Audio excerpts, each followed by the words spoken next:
The kaleidoscope.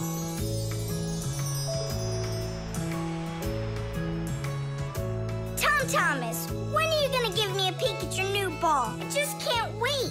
I told you, you can see it as soon as I hang it up. You're not peeking, are you? No, I'm not. Oh! So can I look at it now? Sure, take a look. Which one? This one. You broke it. It's okay. Don't be sad.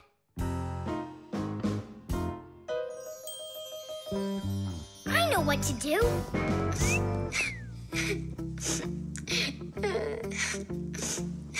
Tom Thomas, look inside the kaleidoscope. What for? I looked already. Come on, there's something in there I'm sure you've never seen. Whoa. Cool, isn't it? What is it? It's my own invention, a pirate kaleidoscope. Laughs, right? Uh-huh. It's great. I really like it. Tom Thomas, hi there. I heard that you got a pretty ball to hang on the tree. Shh.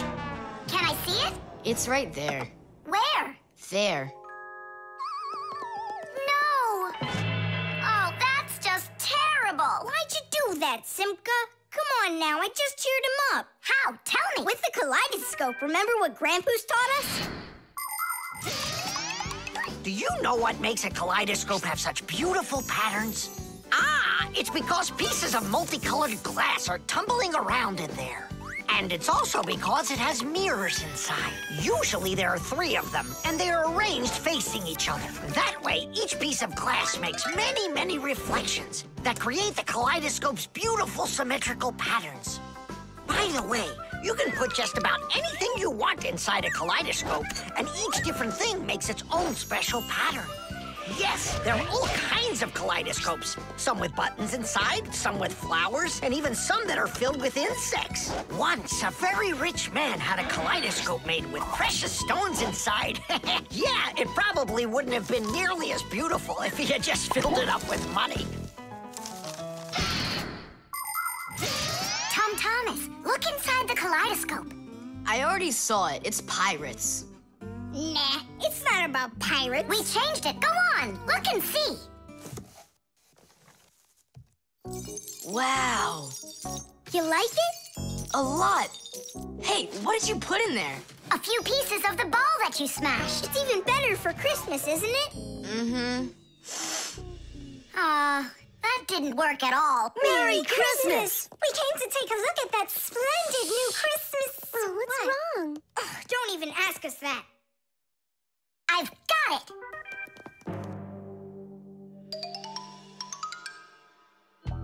Tom Thomas! What? Look inside the kaleidoscope! Again? I don't want to. And I'm telling you, you've got to. Fine. Cool, yeah. Merry Christmas! Thanks so much. Now don't you feel good again? Yeah, it's really something. And you're the first human in the world that's ever seen it. How about that? Turn it! It's great, isn't it? Wondrous designs that tickle the eye in the kaleidoscope. Shimmering scenes, gingerbread trees in the kaleidoscope. Magical flowers just blooming with light, petals that glisten and gleam. Kaleidoscope, kaleidoscope, a crack to the world of dreams. Kaleidoscope,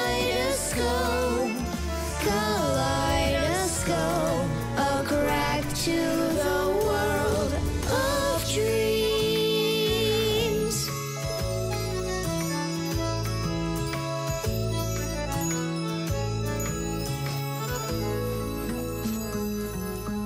Hi, everybody. Tom Thomas. I came to look for myself at that beautiful Christmas. It's okay. What's more important? Having such awesome friends? Or some ball hanging from a tree? The shadow play. Oh, hi there, Tom Thomas. What are you doing here? I dropped a paper clip. Give me some light. Huh. What's so funny, huh? We're trying to help you out. You've got funny shadows, that's what. Hey, check this out.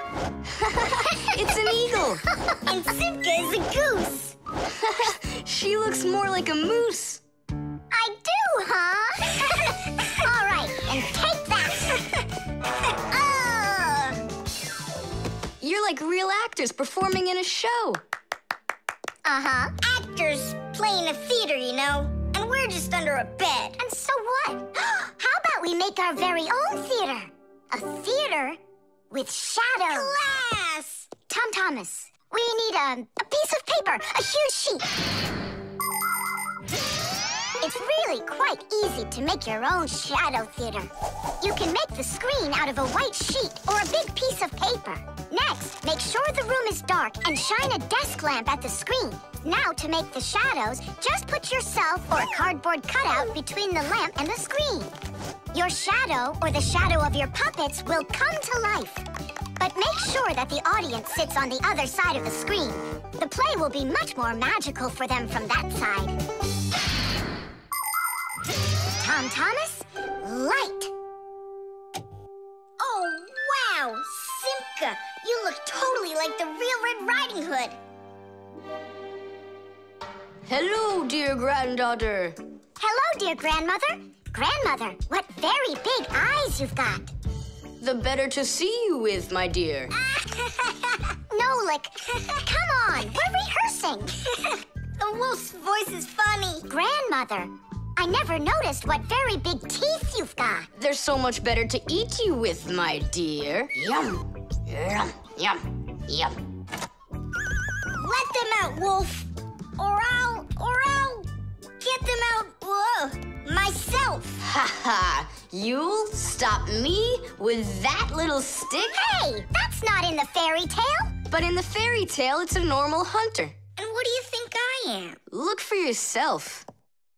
You're way too small to be the hunter. Fine, then go do your play without me. Well, I guess I'll have to make the hunter out of paper then. That's all. Take a break. I'm really thirsty. She was so salty, that grandma. Nolik, don't be upset. The wolf is huge, and I'm so little. Then let's make you bigger. You see? Now you're bigger. Yeah, you're right. And if we go back here, then I'm even bigger. Now you know. If you go back here near the lamp, your shadow will get bigger on the screen. Class! There are just so many different kinds of theaters in the world. In the dramatic theater, the actors speak the lines of the playwright. At the opera, the actors don't speak their lines. They sing them, accompanied by an orchestra. And here at the ballet, the performers don't speak or sing their parts. Here, the story is told with dance. There are also theaters where the performers are animals. In an animal theater, you can watch performances by cats and dogs, or goats and pigeons, or even bears and seals. There are also theaters where the stories are told by puppets. To tell the truth, the puppets are brought to life with the help of people. Yes, there are so many different kinds of theater. My favorite is the Shadow Theater. I think it's the most beautiful and mysterious theater of them all. Hello, dear grandmother. Grandmother, what very big eyes you've got. The better to see you with, my dear. And grandmother, what great big sharp teeth you've got. Oh, the better to eat you up with, my dear. Ooh, just wait. Aha, Wolf, I've got you.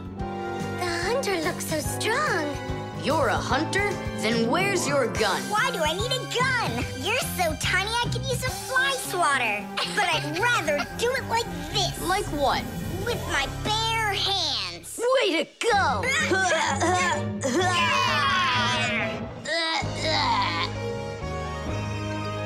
Hooray! Splendid! Who was your favorite? Mine was the grandmother. Well, I think Red Riding Hood was the best. For me, the hunter. He was so mighty and so fearless. And for me, the special effects. The motion sensor. This part has to be replaced with one that's new. I've got an idea. How about we run to the warehouse and get it? Because you don't have time to go there. And that way you can keep on working. All right, then. Only remember the code for the part. A8375. I'll remember it for sure.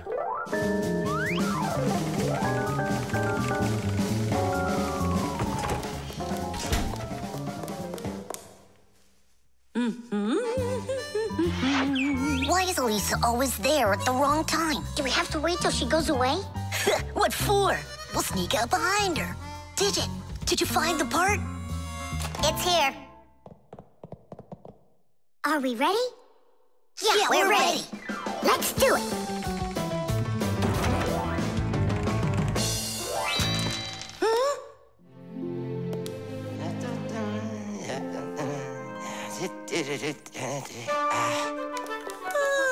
Professor Eugenius, you're in here.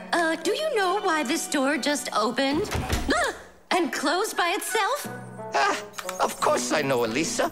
It's because I converted it into an automatic one. You see, I installed a motion sensor above it.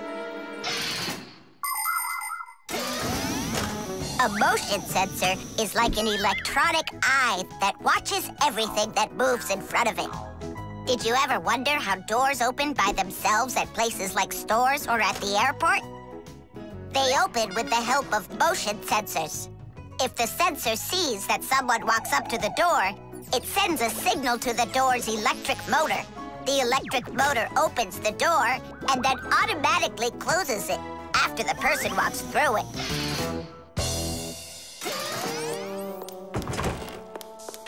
That man is just astounding. Only a bit untidy. The door is automatic now? Then why didn't it open for us on the way here? Because we're too little for that motion sensor. But the part's bigger than we are. Big enough for the sensor to see it. Then how do we get in there? We can fool that thing if we stay close by the wall. Now let's keep this as close to the wall as we can.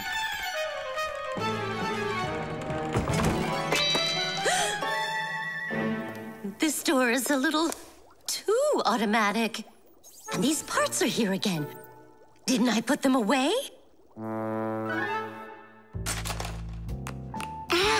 The sensor still noticed us. Here's what we gotta do. Let's break it. Why do we gotta break it? All we have to do is deactivate the unit. Sensors are used to help people in all sorts of different situations. For instance, motion sensors notice when someone is moving so they can automatically open a door or turn on a light. Some automobiles are equipped with rain sensors. If it starts raining or snowing, the sensor automatically turns on the car's windshield wipers. There are also sensors that react to how much light there is. In the evening, when it gets dark, light sensors can be used to turn on street lamps. And in the morning, when it gets light again, the sensor switches them off. A smoke detector can sense when there's smoke inside. The sensor can be used to turn on a fire alarm or even an automatic fire extinguishing system.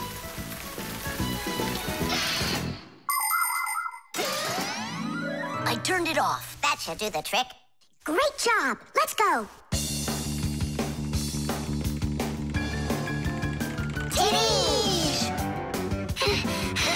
Professor Eugenius, mission accomplished. Well done, Fixies. Actually, not that well.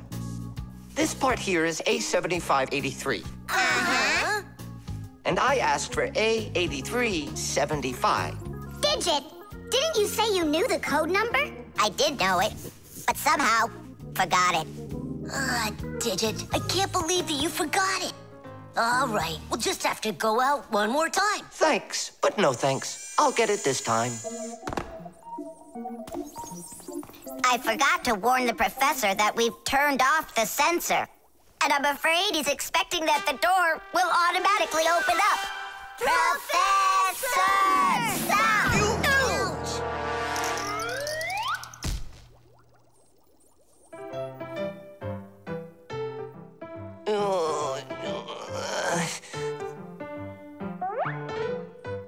Forgive us, we didn't mean it.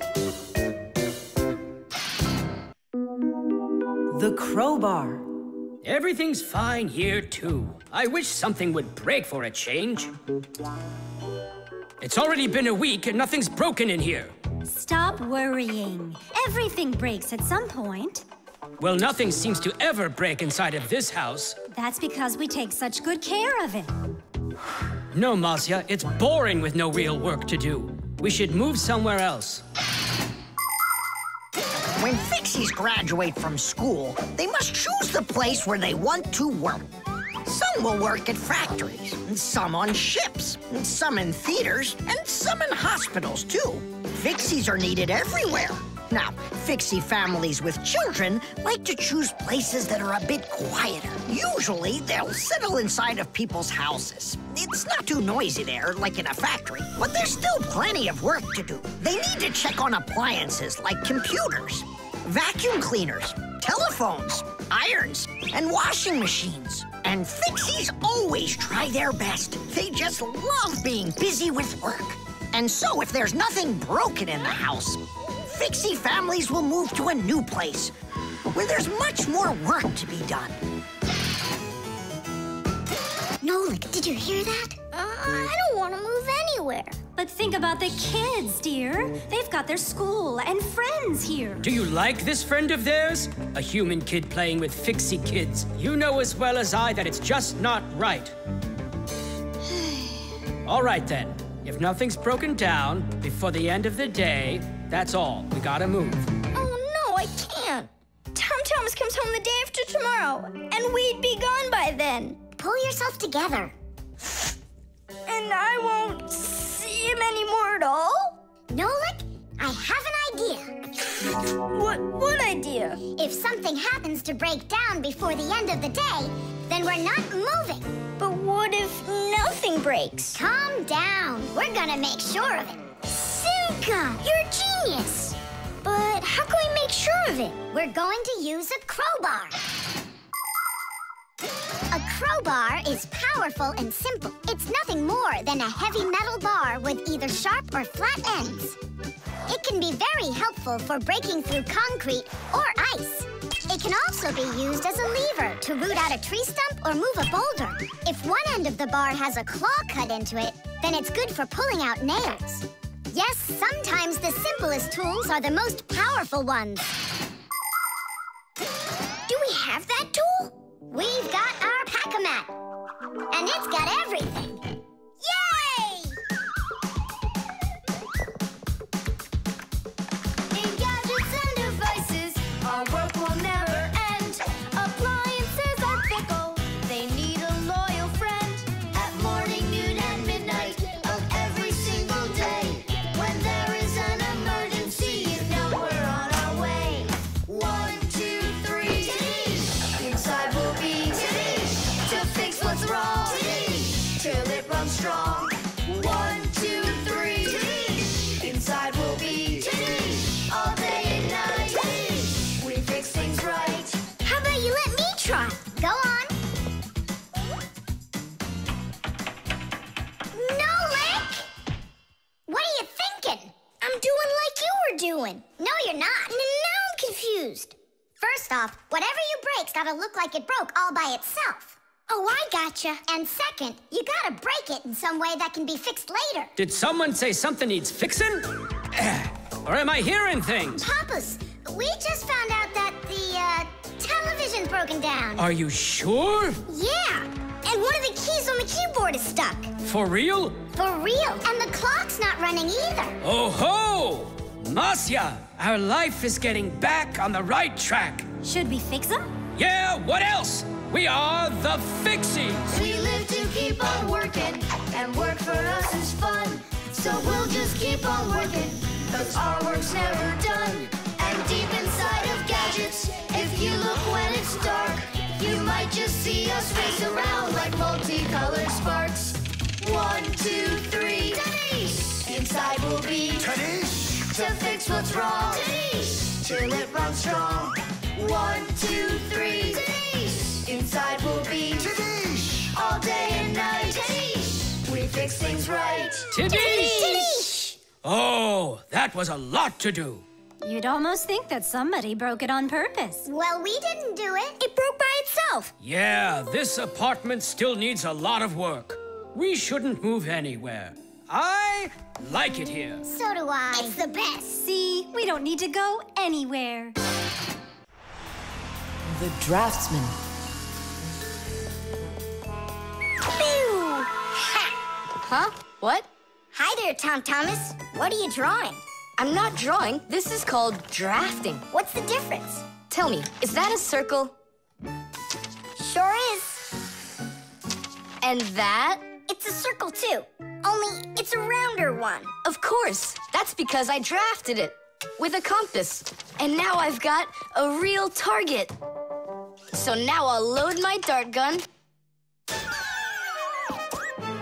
Whoa! Why'd you shoot that thing at me? It was the gun. I didn't even pull the trigger. What? Did it break? Let's open it up and see. There. This little part broke. Let me go find Papoose. He can help you. He can make another one. A brand new one.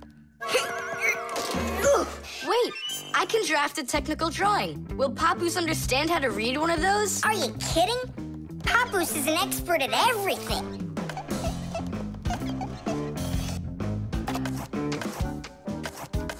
Done. Wow, Tom Thomas, you're a real technical drawer. A draftsman, Nolik. That's what they call it. Try drawing a perfect circle by hand. Can't do it, huh? Well, with the help of a drafting compass, your circle will turn out great. Just put the needle point in the center and turn the compass, and it's done. A compass is only one of the many different tools for drafting. For example, if you need to draw a straight line, use a ruler. And if you need to draft a frame for your picture, you can use a triangle. First draft one side and then the other. And then to finish your frame, just turn the triangle upside down and draft the two remaining sides. You'll get a perfectly squared frame. There are also drafting instruments for making curved lines. They are called irregular curves or French curves. But actually, now people use computers more and more for drafting technical drawings. Papoose! Huh? Oh! What happened? We really need your help. One of the parts broke in Tom Thomas's dart gun. Could you make it? What kind of part exactly? Look, here's a technical drawing. So, you even got a technical drawing. Very good then, let's take a look at it.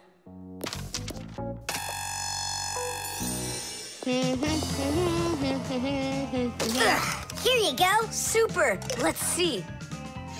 It's not gonna work. You see, it sticks out here on the side. I need to draft another technical drawing. Papoose! Huh? Nolik, you scared me again. Forgive me, but the part has to stick out over on this side. And you're sure that's all? That's all, for real. Tom Thomas, it's done. Listen, while you were gone, I realized that the part needs to have a hole right here.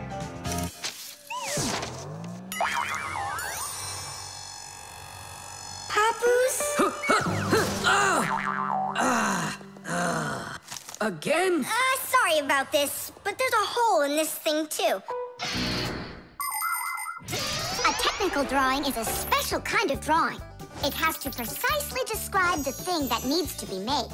To do that, the drawing must be very accurately drafted and include all of the measurements. And that's not all. If the object is complex, it must be drafted from at least 3 sides, including the front, the side, and the top. You see? The object looks different from every side. So if you don't want to work over and over again, learn to draft correctly.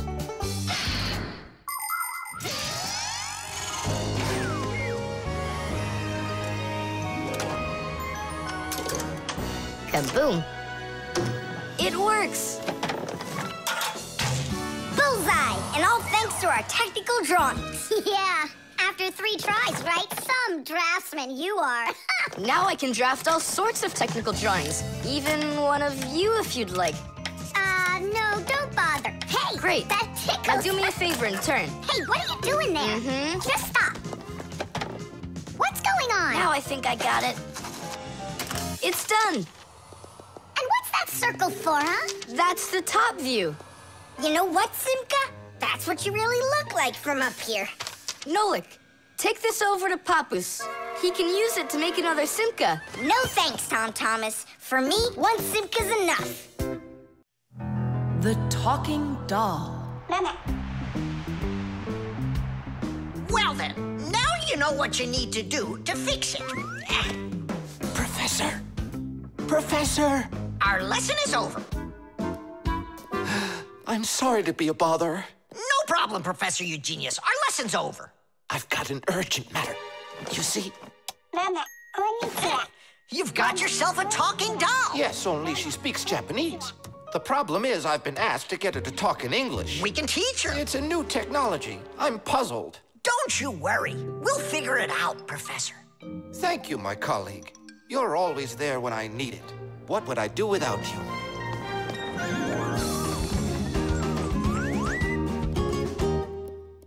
Professor, can you tell us how toys talk? Not now, children. We'll learn about the doll tomorrow. Now it's time to go home.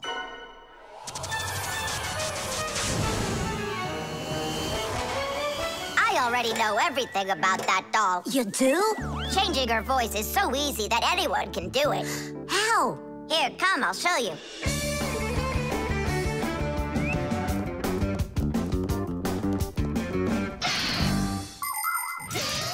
Early talking dolls used to work with a noisemaker inside.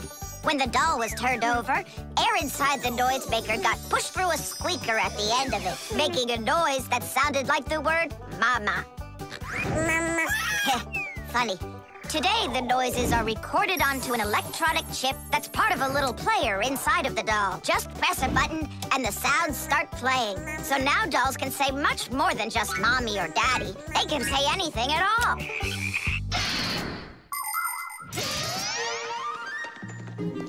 Well, here's the chip. This is where the recording of the doll's voice is. That's awesome. Can you re-record the voice on there? Well, yeah. Okay, I gotta go. See ya. Wait, Nolik, I thought of a really funny joke to pull. What if we slept them and then we told and do something? Well, now, as I promised yesterday, I'm going to tell you all about talking dolls. Some start talking when you rock them, while others react to noise. And for this little lady, you need to press a button to get her to talk. Who wants to? Tula. Me? Well, okay. I can do it. Go ahead. And you'll hear her say, "Hi there, Mama." But in Japanese for now.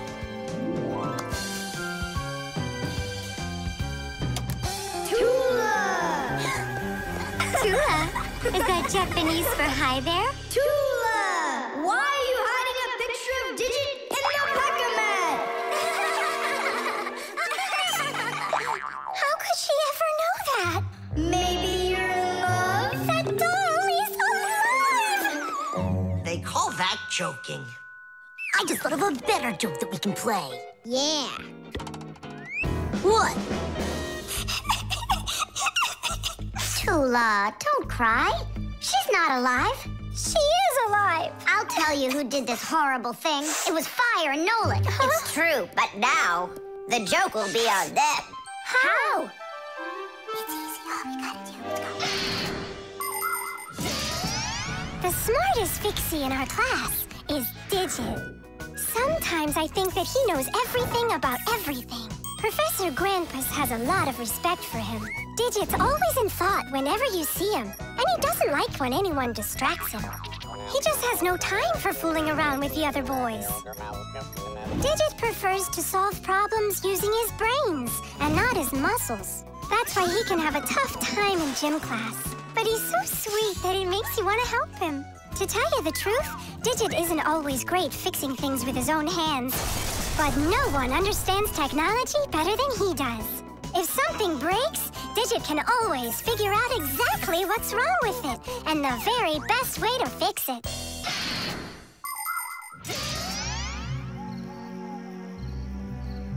We're gonna make it even funnier this time. Uh-huh.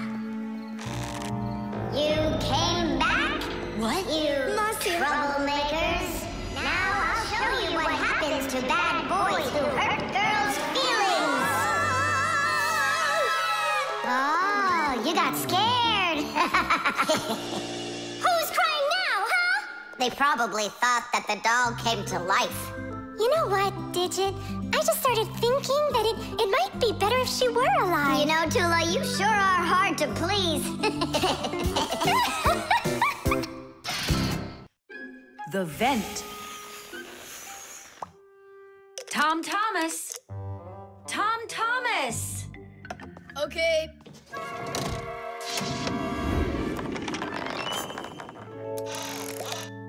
Simka, Tula, check it out. It's pretty, isn't it? Oh, splendid. It's nothing but a trinket. It's completely useless.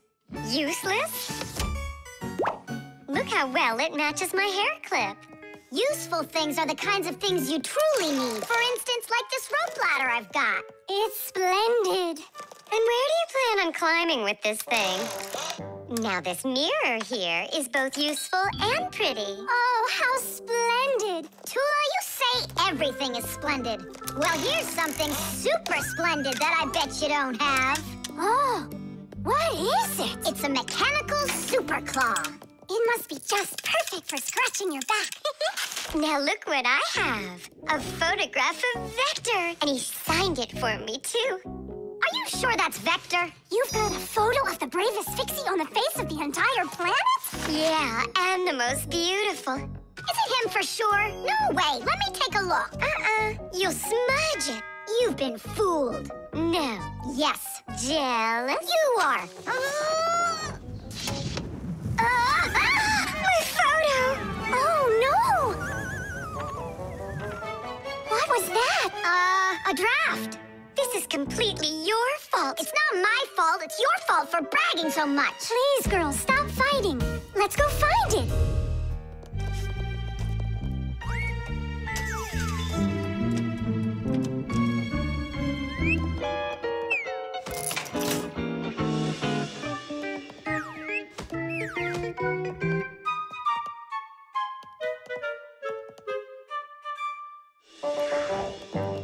It's just horrible to lose a picture signed by the most famous Fixie ever. It will be horrible when that picture of a Fixie is found by humans. So where could it be? I know how we can find it. Exactly. We'll blow a bubble and watch which way it goes as it floats away. We'll follow it and find your picture.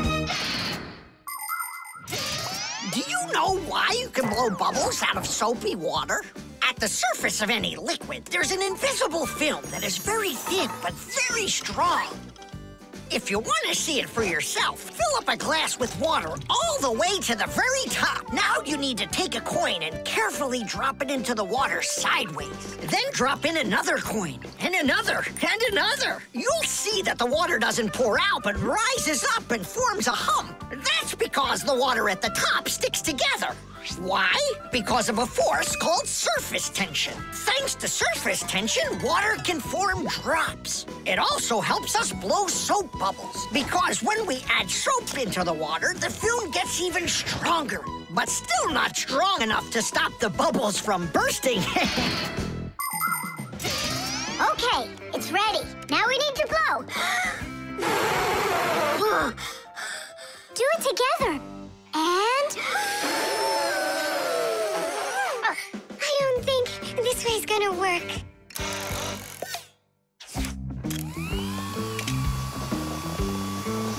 Look, it's flying! We did it! The vent! Of course! Why didn't I think of that before? Have you ever seen holes in the bathroom or kitchen that are covered with grids? Well, those are called vents. And behind the vent is a long pipe called an air duct. Unpleasant odors and musty air can be forced into the ducts and sent out of the house. And if you want that old, stale air to leave the house even faster, open a window and let in some of the fresh air from outside. Keep the air in your home as fresh as it can be. Hey, take a look! It got stuck over there! Get it before it flies away! How can we grab it? What do you mean? Don't you remember what I've got? Titties! Thank you, Simka. What would we ever have done without your mechanical claw and your fantastic ladder? Then here you go, a present for you. Oh, thanks, it's just great. And I want to give you this. Oh, gee, it's just splendid. Simka, are you here? Huh, what you got there, Simka? A little mirror. It's pretty, don't you think? Oh, you girls. You're all the same. The team. The first period is almost over. Tom Thomas's team is leading 2-0. There's no getting around the difference in class. Simka, pass to me!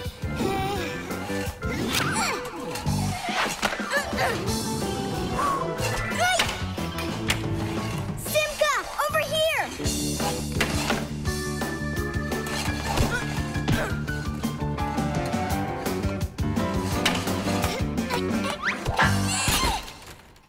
Goal! 3-0.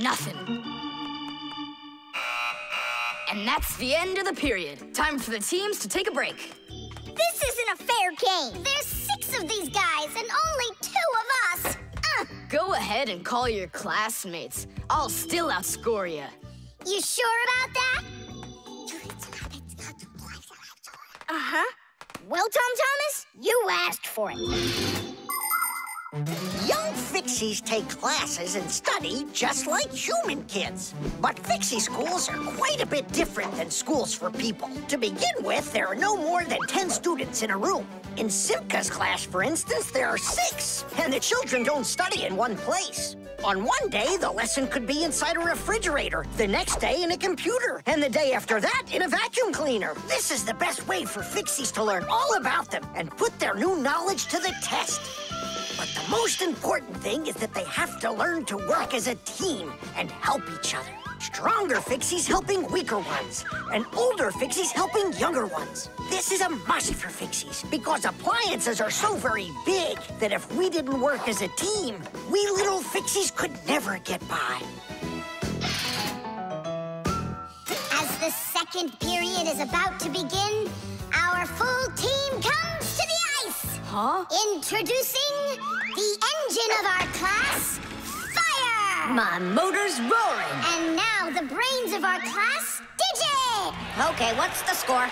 Now here is the spirit of our class, Tula! Could I be our goalie? And here she is, the face of our class, Verda! And oh, what a cute one. So you want to quit, Tom Thomas? I'm not afraid of you.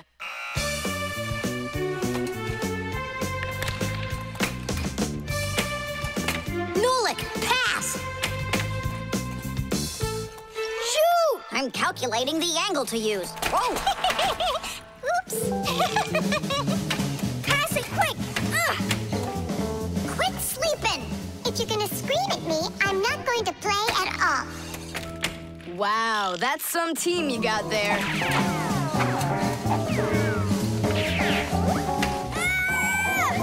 6-0. It's a blowout.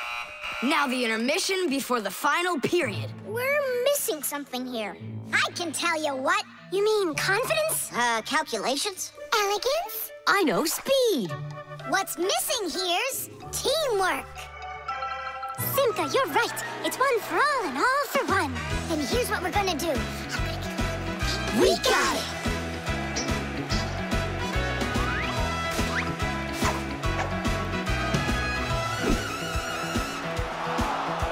Attack and check, don't lose control. A line change on the fly.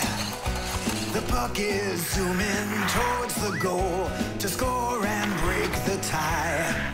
It's one for all and all for one. Great teamwork is a must.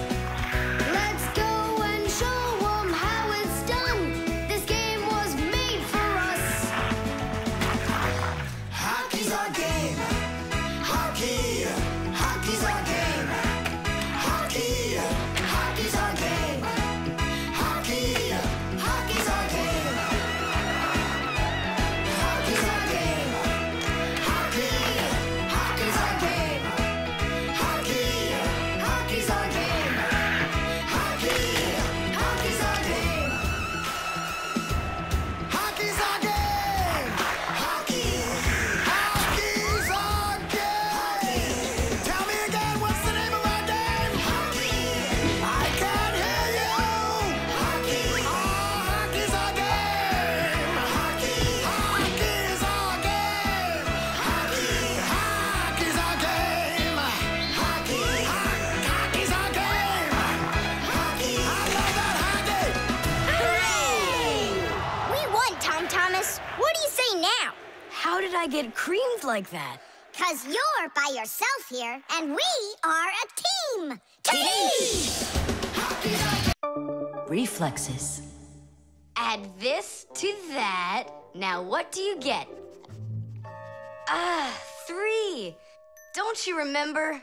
Bark, bark, bark. All you have to do is bark 3 times. That's too hard a trick for Chusaka. Maybe you could teach her to jump through a hoop. I already tried. She just sits there. Come on, Chusaka, give it a try. Try showing her this sugar. Chusaka. Alley-oop. Come on, jump. See you, Tom Thomas. It's time for us to go to school. See you later, animal tamer. Great job, Chusaka. Our lesson for today is on the subject of reflexes. I'll write it here for you. What's the lesson? Someone's late again. Ah, colleague, my glasses are gone. Are they here? They're right there on your forehead. Ooh, how about that? Forgive me for interrupting. Let's continue our class. And so... Thanks so much. So you turned into screws again. Does anyone know why that is? Because we have to hide ourselves from humans. But you don't have to hide yourself from Professor Eugenius. But we didn't know it was him at the door. Right you are. You had already transformed before you had time to think. And that's what we call a reflex. To explain it in simple words, a reflex is when our body reacts to something automatically without needing any time at all to think about it. When we touch something very hot, we instantly jerk our hand back. When we're about to fall, we swing our arms and legs to try to keep our balance. Just imagine what would happen if we started thinking how and in which direction to move them. So it's fair to say that our reflexes help to protect us.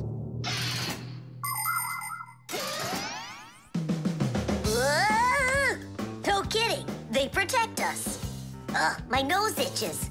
Achoo! Excuse me, I didn't mean it. Professor, sneeze. Is that also a reflex? It most certainly is one. Fire didn't want to, but then his nose tickled and achoo. Bless you, too. Thank you. And do dogs also have reflexes? Of course dogs have reflexes. All animals do. Yeah. It's something all good animal trainers know. They use the animals' reflexes to teach them tricks.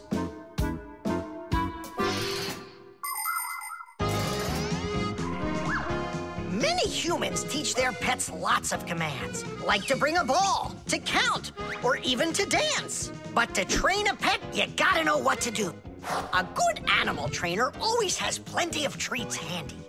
As soon as an animal follows a command correctly, like standing on its hind legs or jumping over a hurdle, the animal gets a treat. And then the trainer makes a unique signal right away, like clicking his fingers or blowing a whistle.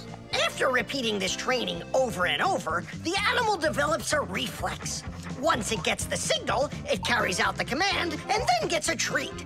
But the most important thing about animal training is to love your trainee and never hurt it. Otherwise, no treat will work. Tom Thomas, we just learned in Fixie School how you can train Chusaka. Yeah? With the help of reflexes. With what? Where's Chusaka? Call her. Chusaka, come here. Give her a math problem, a nice simple one. Add this to that. Now what do you get?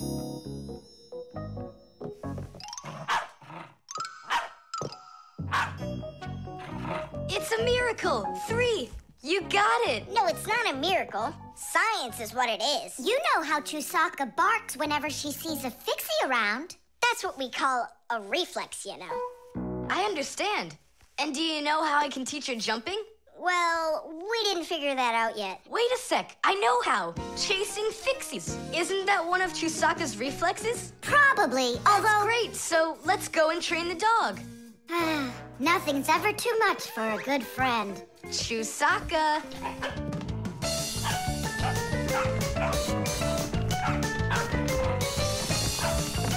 It's pretty tough work being a dog trainer.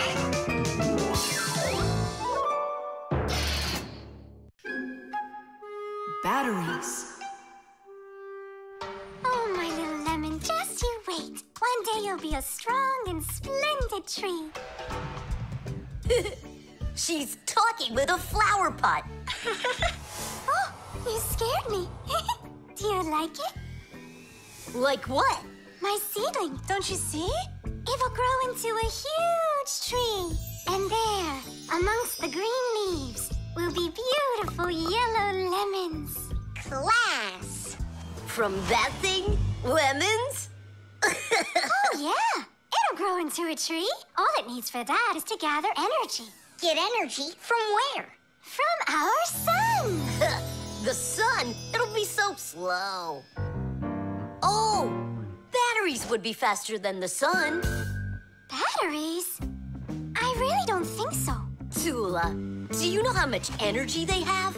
Let's just bury a bunch of those batteries in here, and you'll be watching your lemon plant shoot up into a tree. Are you positive? Absolutely. And where can we get the batteries? Over there. Professor Eugenius has a whole box full of them.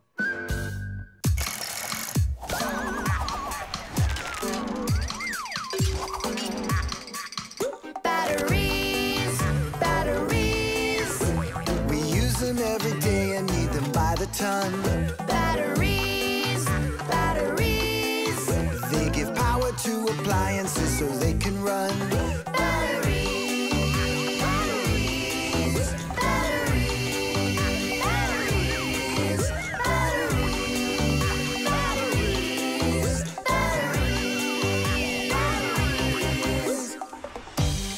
That does it.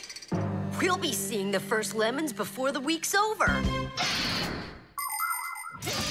The first battery in the world was made in Italy more than 200 years ago.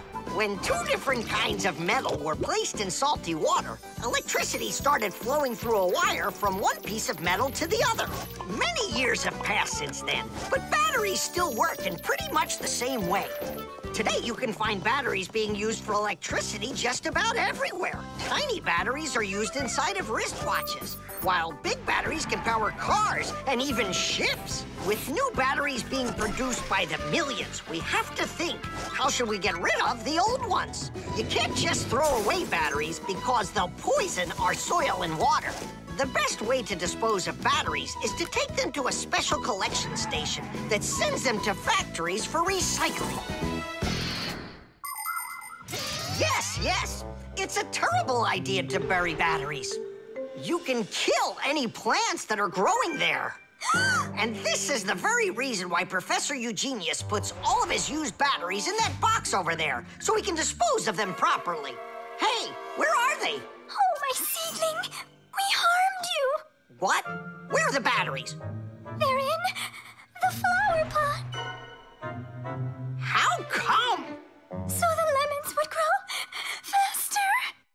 from the batteries? Who came up with that idea? It will die! Hurry! We gotta go save it! The soil's contaminated. We've got to find a new home for the seedling. But where? Over there. There's a pot with healthy soil. Let's do it!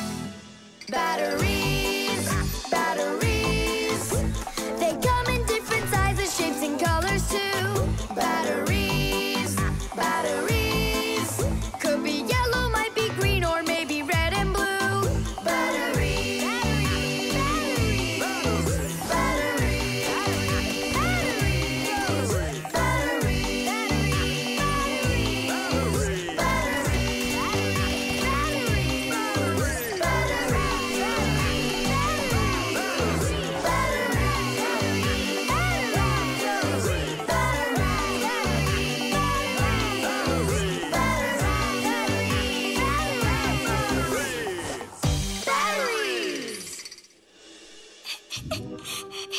Don't cry, Tula. The seedling will be perfectly fine. It will grow big and strong with branches full of beautiful lemons and oranges. And watermelons. It's a lemon tree fire. Will you ever stop going too far, like with the batteries? Well, anyhow, batteries are cool, right? Look how many appliances can't work without them. You're right. Appliances can't work. Look, the seedling's coming back to life. It really is. Tula, tell us, isn't it splendid? Splendid. The dog. It's about me. Fixies? It's Chusaka. It sounds like she's angry with us. I wish I knew what that mad dog was thinking about. I'm thinking about you. You better hide or people will see you. I'm leaving. See you later. It's going to rain. Chusaka, I have no time to play right now. I'm not playing. His feet are gonna get soaked. Tom Thomas, I'm off. Don't be late. Chusaka, that's enough. No, I need to go to school. He's got his math class today and he's leaving his math book. I'm trying to serve like a good dog, but no one understands me. Dogs have been serving people since ancient times, along with cows, horses, chickens, and other domestic animals. But of all of these animals, the dog was the very first. In the beginning, domesticated dogs looked like wolves. Over time, they started changing and were developed into dogs of many different breeds, from big shepherds to tiny chihuahuas. So a dog is not only a human's best friend, but his very first friend as well. What is that smell?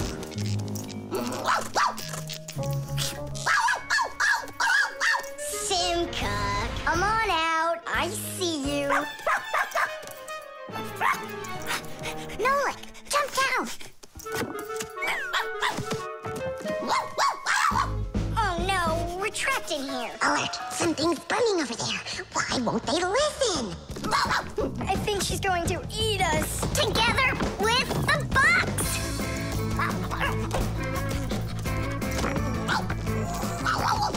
We're done for. Oh. Come on, look. The outlet is sparking. Oh no, something must have broken in there. Are we going to fix it? Kids should never touch outlets, and you know it too. It's forbidden. Then how do we fix it? Go find Papoose, and I'll stay here and wait for you. But where's Papoose? I know where he is.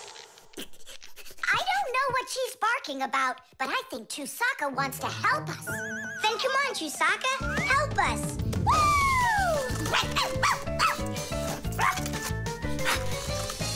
He's in there. Papoose, Papoose. Nolik, is that you? Ah! There's an outlet sparking over there, and it smells like it's burning. Are you sure? Yeah, Chusaka found it. Really? Great job!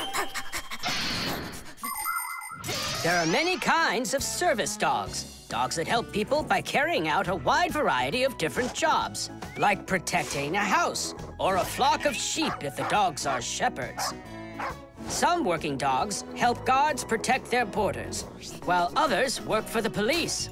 There are sled dogs that transport people and loads in the north, where there's only snow and no roads. Some service dogs help blind people by helping them get to the places they need to go. And there are dogs that save people trapped on mountains.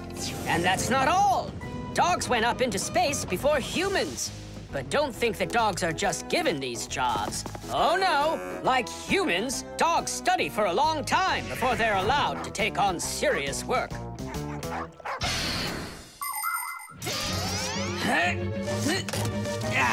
That's all. There won't be a fire, not today. Hooray! Well done, Chusaka.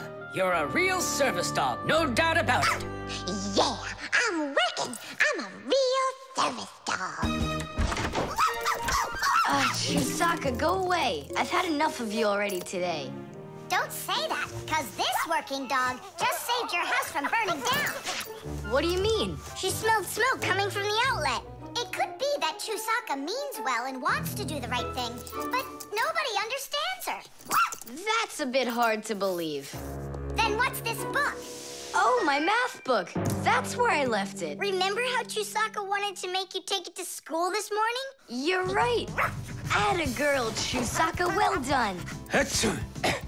What a rain. My feet got wet to the bone. But this morning, Chusaka tried to get you to wear a different pair of shoes. That's something. I should listen more closely to this smart little dog of ours. Finally, they understand me. The Eco Tester. Are you ready to see my new invention? I just can't wait to show you what it does. Whoa, what is it? An Eco Tester. And what is it for? This device lets you check vegetables or fruit, so you'll know if they're safe to eat. To grow apples, tomatoes, or melons faster and bigger, people add chemical fertilizers to the soil. But there's a problem if too much of these chemical fertilizers is used. When there's too much of them, the harmful chemicals get inside the fruits and vegetables, and that makes them very dangerous to eat. An Eco Tester is a special device that quickly shows how much of these harmful chemicals have gotten inside of the food. And if the reading is too high, that means you shouldn't eat it. As you can see, the Eco Tester shows that this apple is good. Well, let's see. Look, this one is safe too. Ugh, it's not interesting this way. These apples are all safe. Now let me take this delicious apple and, make it bad. We will inject this apple with a harmful amount of nitrates. How come? What do you mean, how come? So we can see how the Eco Tester works.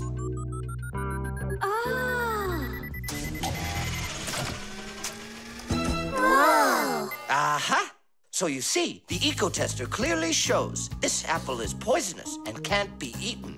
Is it only for apples or for any kind of fruit? Any fruit or vegetable. I can get a watermelon to show you. Could it really be true that watermelons can have nitrates too? Of course they can have nitrates. Humans often act without any concern for nature. The waste from factories, airplanes, cars, and cities causes tremendous damage to nature. Species of plants and animals disappear. Air, water, and soil become polluted.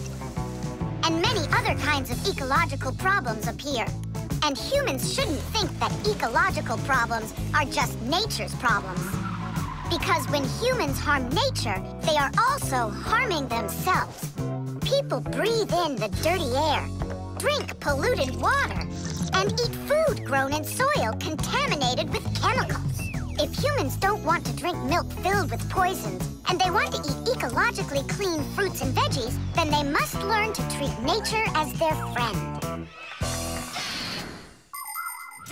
Hey, why don't we test these apples ourselves? Nolik, help me out.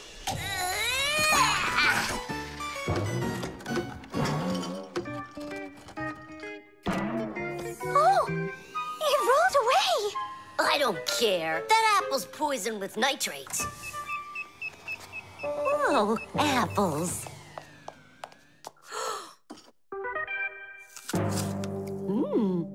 Elisa, don't eat that! Lisa, stop! Please sit down. What? You bit into it? Yes, and what? Oh no, it's poisoned! What? Do you have trouble talking? Oh, yeah. You feel faint? Oh, I'm fainting. Elisa, hang in there. What? There's no poison in that apple she ate. Oh, my assistant. Oh no, I've poisoned her. Oh, Lisa, please. There was no poison in that apple. Oh no, he didn't hear us. What should I do? I know how to make him hear. Hello? It's an emergency. It's a case of poisoning. Not me. I poisoned someone. Yes, with an apple. Fire.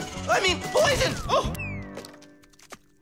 Professor, this apple has no poison in it. The bad one rolled away onto the floor. Did it really? This is just fantastic news. Can you see me, Elisa? I can't see anything. How's that? I see you. I can see you. I can see again. I have great news. There's no poison at all in this apple. Are you sure? It's perfectly fine. Here, take a look. The eco-tester shows that there are no harmful chemicals inside. It's wonderful news. This is one excellent apple. And nutritious. This appliance of yours is simply wonderful.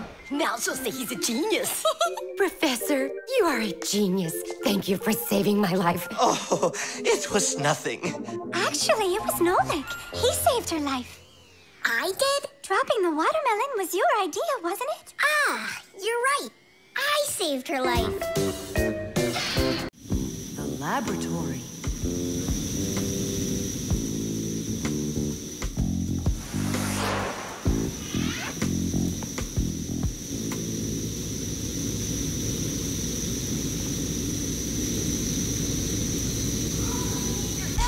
You've got to get to the school right away.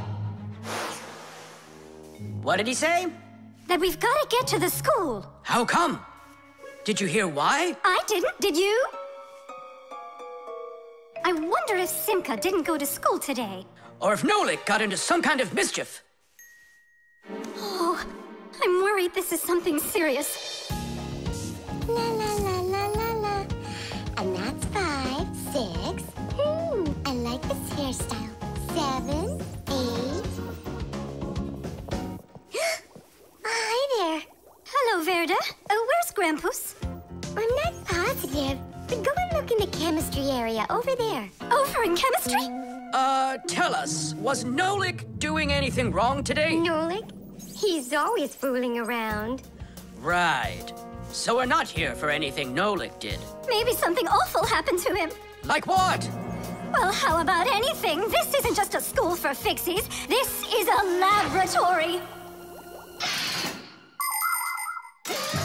The laboratory where Professor Eugenius works is always humming. In the mechanical zone, Professor Eugenius tests all sorts of different devices to see how well they are made. In the chemistry zone, he conducts experiments on the quality and safety of food. In the electrical zone, he repairs electrical devices and checks their safety. Unfortunately, the professor can be absent-minded, and that can cause things in his laboratory to bubble, spark, or even explode.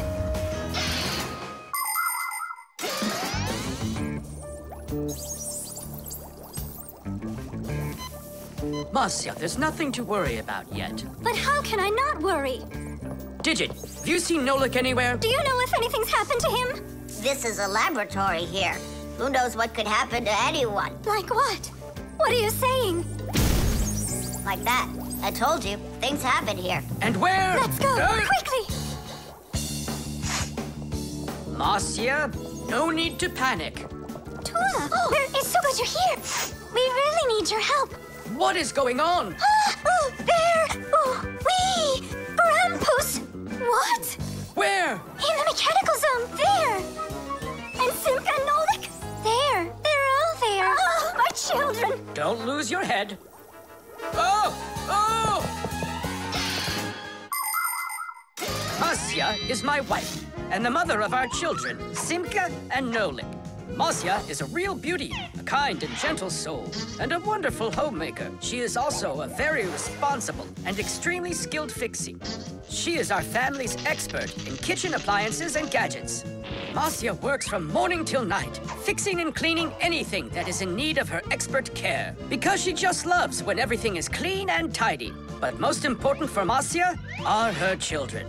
She takes loving care of Simka and Nolik and tries to protect them from harm.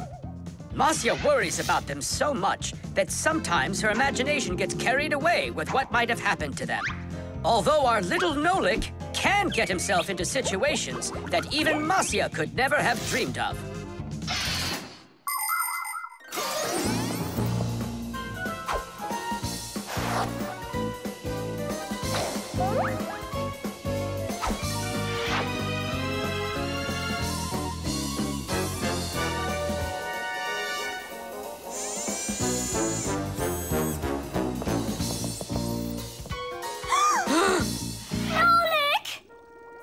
Hang on tight! We'll save you! Hey! You're alive!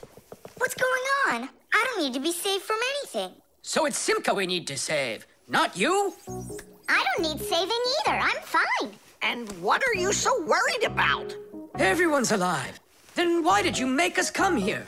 I need you to help with a little accident we had. Nolik, was this your fault? Oh, no, it's not Nolik's fault. Quite the opposite. He was trying to help me fix it. Papoose, we need you to help us with one of the pieces that we couldn't get back in place. This one? Tadish! Oh, a perfect repair. Huh, that was really the only reason we had to rush here? Why not? There was just no way we could let this wait, so I sent for you. But Fire said... Why Fire?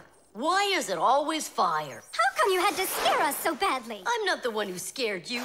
You did that all by yourselves.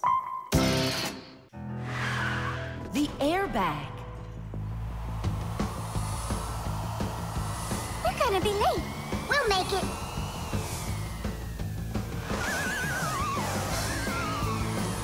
Whoa! Oh, wow. Hey, slow down there. I'm a super duper racer.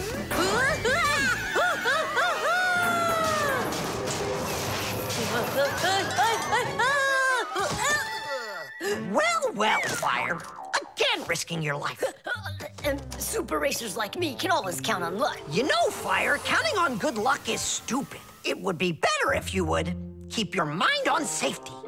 Actually, today, Professor Eugenius has something really special to show us. He's going to be testing an airbag. What's that? Ditch it. Explain it. Everybody riding in a car has to wear their seatbelt, because if the car has to stop quickly, the belt will hold the person back. But there are times when even seatbelts don't give enough protection, like when a fast-moving car crashes into something. When that happens, the driver and passengers can be protected by an airbag.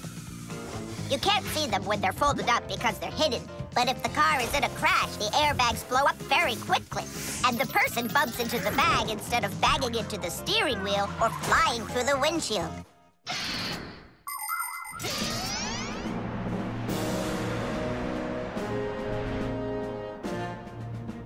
Here I come. And once again, when something dangerous must be tested, Professor Eugenius tests it on himself. But Grandpoos, aren't you scared that it won't blow up with air? Don't worry about the air. A 3 and a 2 and a 1.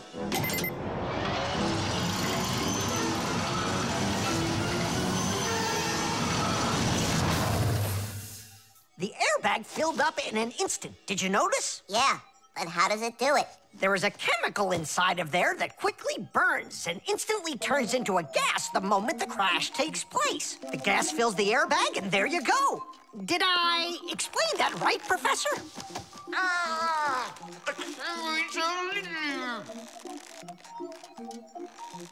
We've got to get him out. Stop! We'd better call for help.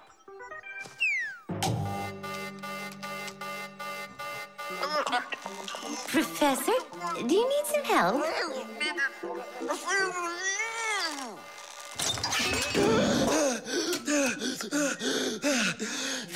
Lisa. Sorry to take you from your work. You're free to go. Professor, how did you manage to press the button from way over there? I managed to hit it on the fly. You are just astounding. To keep small children safe while they're riding in a car, they must be buckled up with a seatbelt inside of a special booster chair. But kids also need to be careful when they're riding a bicycle, skateboarding, roller skating, riding a scooter. First of all, it's best to keep off of roads where there's too much traffic. Second, put your protective gear on. For your arms and legs, wear elbow pads, gloves, and knee pads. For your head, wear a helmet. That way, if you fall down, you won't get badly hurt. And third, make sure that people can see you. If you're out riding in the evening, your clothes and bike must have safety reflectors on them. They let drivers see where you are by reflecting the light from their headlights back at them. Remember, better safe than sorry.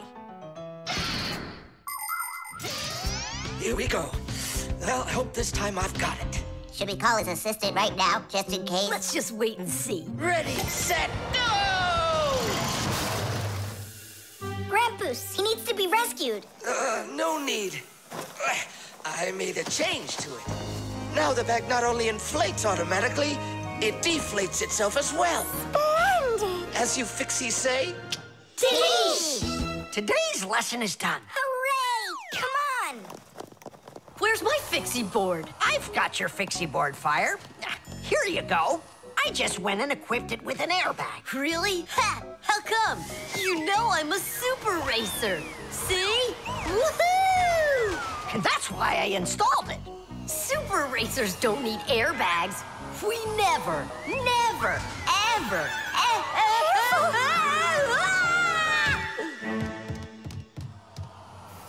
Oh, wow! Is that airbag cool or what? It's a very original design you used there. That design is my own, and Fire ran the test. Professor, will you make an airbag for each one of us? You all will get them real soon. But even so... Caution and care make accidents rare. Chess. How about that?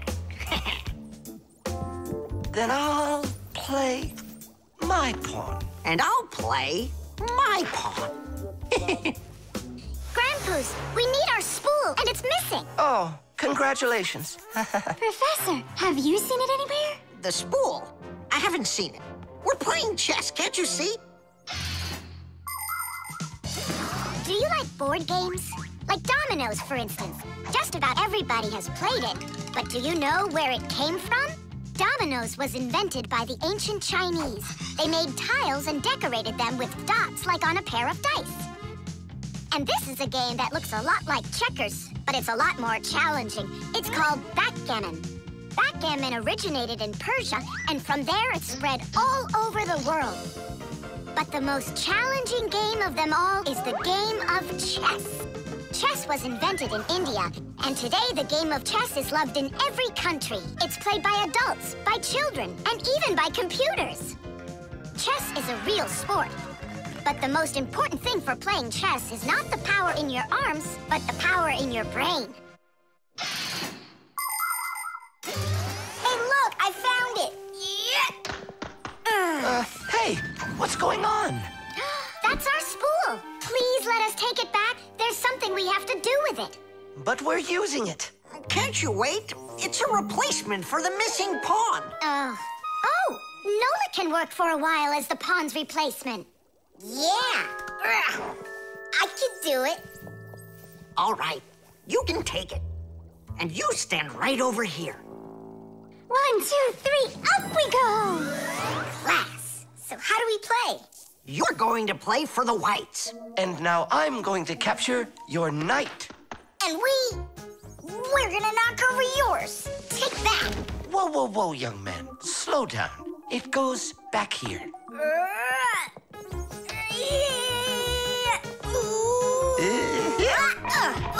Nola, get back to your square. What for? Pawns don't move like that. Then how do they move? Only one square per move and only forward. Of all of the pieces, the little pawn is the weakest. What a mess. So which one's strongest, huh? This, it's the queen. She's the most dangerous threat to the other king. Aw, how come I couldn't be queen? Then that black king would have to deal with me. Oh, yes. In chess, each player has a black or white army with 8 pawns, 2 knights, 2 bishops, 2 castles, and a queen. All of them work together for their king, trying to protect him while attacking the enemy's king. If the king finds himself in a position where he can be captured, the attacking player says check. And if the king finds himself with nowhere to run from the attack, it's called checkmate. Whoever checkmates the other player's king first is the winner. I'll move my queen. Yeah. And me, my queen. Then I'll just capture your queen. Really? Then I'll just capture yours. Grandpoos, should I go now? Not yet. So, do you feel like surrendering? Ha! You're kidding. Do you? Nolik, forward. Hooray! We'll step aside. Forward. Aha! Next I'll go and capture the knight. He got away. All right, pawn, and once more, go forward. Grandpoos, where do I go now? Don't you see the edge? Don't go anywhere. Now you're the queen. What? The rules of chess say that if a pawn makes it all the way to the other side, he can become anything that was captured earlier.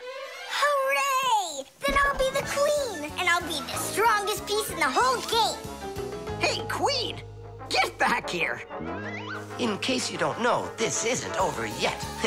We capture the pawn with the queen. Queen, this is your new place. Check. Check. Huh, yeah? Now come to here. Checkmate, my colleague. Of course it is. It is, mate.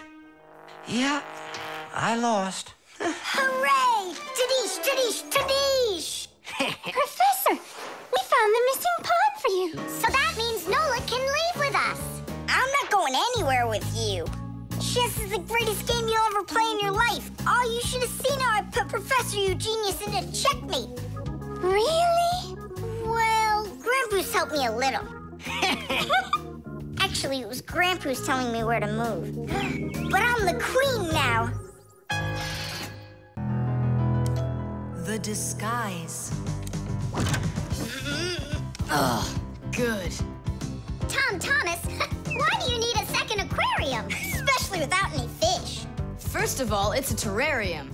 And it's not for fish, it's for lizards and snakes. Ooh. My friend Katya asked me to take care of him while she's away. That's why I brought him here. Take care of who? There's no one in there. Ah! What is that? It's a chameleon, Nolik. I think he's awesome. It's a bad idea to take him out. He might run away. Don't you worry, I got him. What a monster. But how come I couldn't see him before? It's because a chameleon knows how to disguise himself by changing the color of his whole body. Have you ever seen a military uniform? They have special patterns and colors that help soldiers hide. That's called camouflage, and people learned it from animals. For instance, a caterpillar can look like a twig, and a seahorse can look like a piece of coral. An ordinary gray rabbit becomes white in the winter, so a wolf will have trouble finding it in the snow. But the champion of camouflage is the chameleon. This master of disguise can change its color in just a matter of seconds. Hey, Tom Thomas, where'd your chameleon go? Oh, it disappeared. It didn't disappear, it camouflaged. He won't hide for long. Let's find him.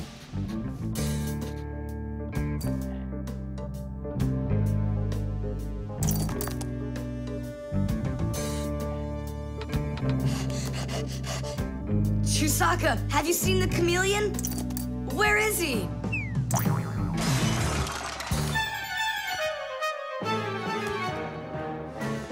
Do you see him?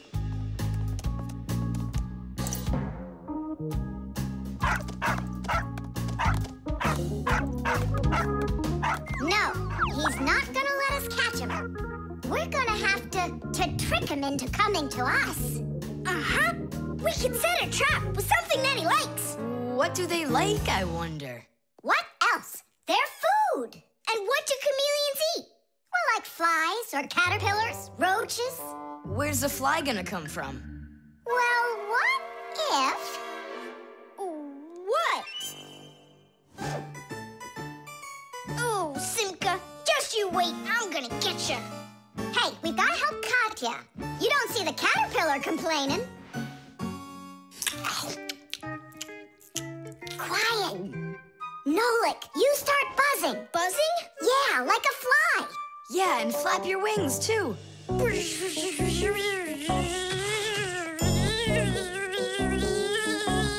Simka, how long do I gotta keep doing this? Until the chameleon shows himself. Just keep buzzing.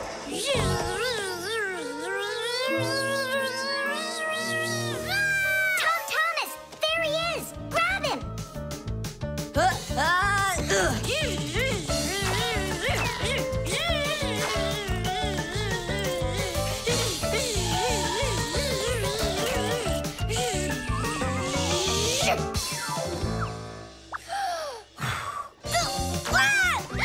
Let go of my brother. Tom Thomas, quickly. I've got a hold of him.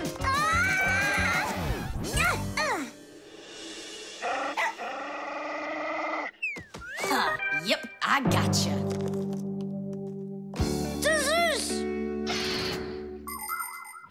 In the army, they use camouflage all the time. They use nets that look like bushes, paint their tanks in colors that make them blend into their surroundings, and even fly in special planes that can't be seen by radar. They do everything they can to disguise their location.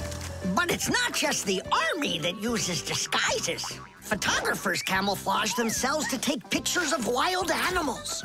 People use makeup to camouflage their blemishes. And artists, they disguise old walls with bright, happy pictures. And people just love to put on masquerade parties where they disguise themselves in costumes and masks.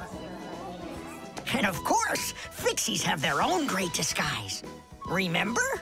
Well, what is it? Now he won't run away. So, Mr. Master of Disguise, what are you gonna say now? If only I could disguise myself that well. Nolik, what are you talking about? You know how to disguise yourself 100 times better than him. Ah, you're right. Hey, Chameleon, look and learn. Here's a real disguise.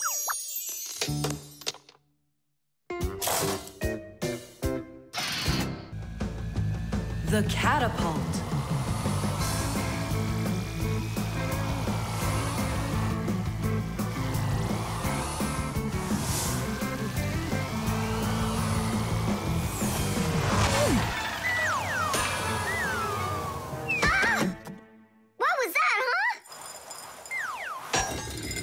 Strange. Tom Thomas isn't here. There's no way these toy soldiers could have shot it themselves. Now that was a good shot. It wasn't real long, and not high either.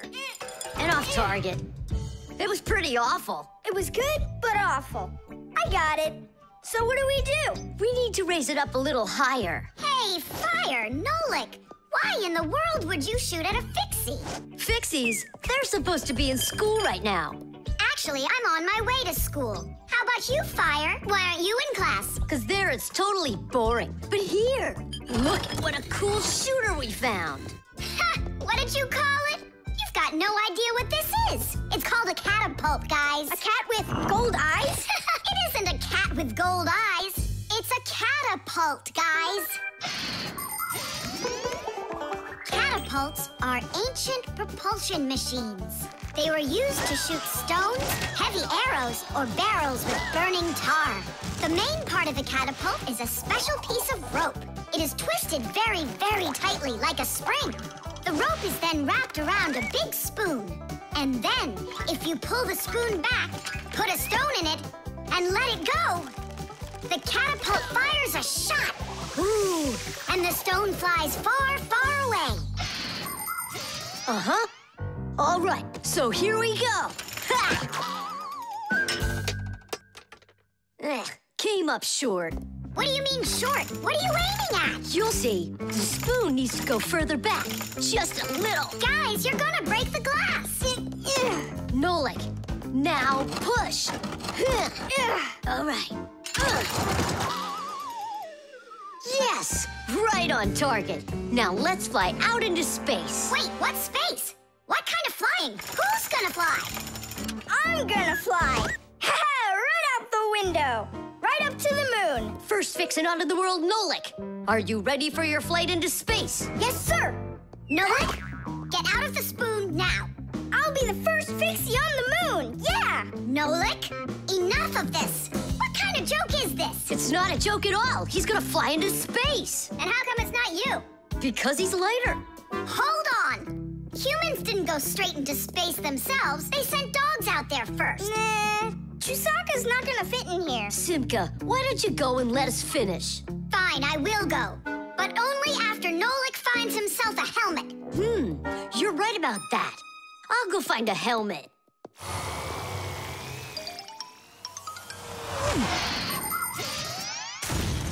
The catapult was invented in ancient times, but people still use them today.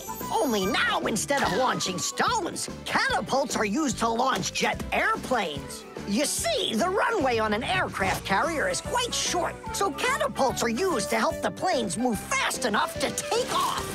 Catapults can also be used to save the life of a pilot. When an airplane has an accident, a catapult activates in the cabin. The pilot is shot into the sky and comes back to the ground with a parachute. A plain old slingshot is also a kind of catapult. It's just a very little one. But be careful with this toy. It can be dangerous to others and to you too. As for us fixies, the only time that we use catapults is on a peaceful mission. Habus, hurry! Our Nolik's getting shot to the moon with a catapult! What? And if I meet new fixies up there, what should I say to them? Hi there. And you can ask them to launch you back. So? Let's do it!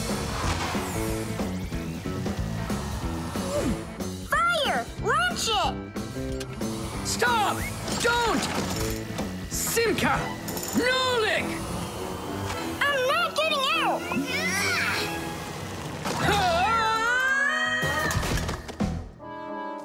Whew!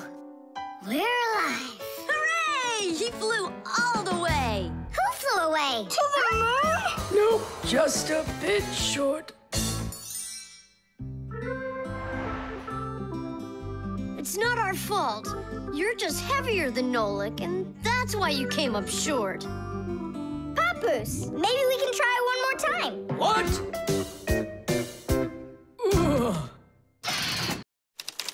The instructions.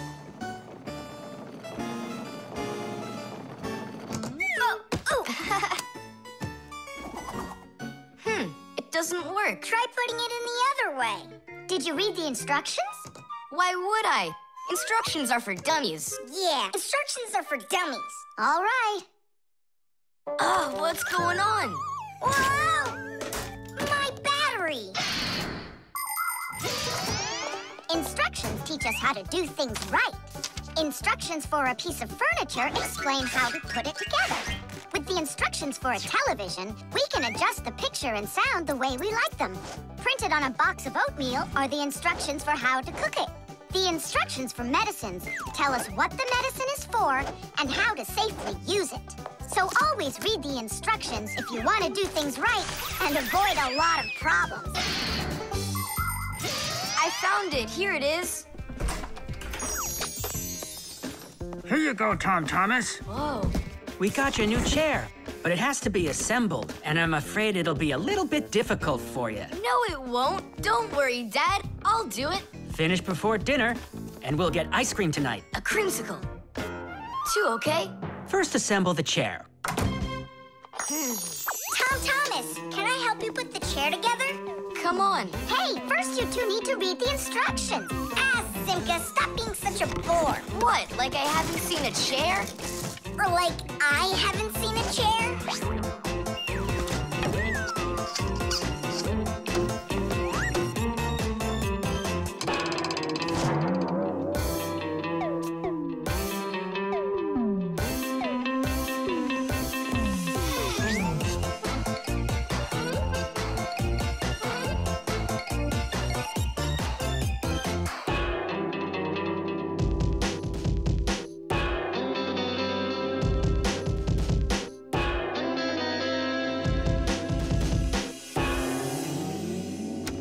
Well, Tom Thomas, you done?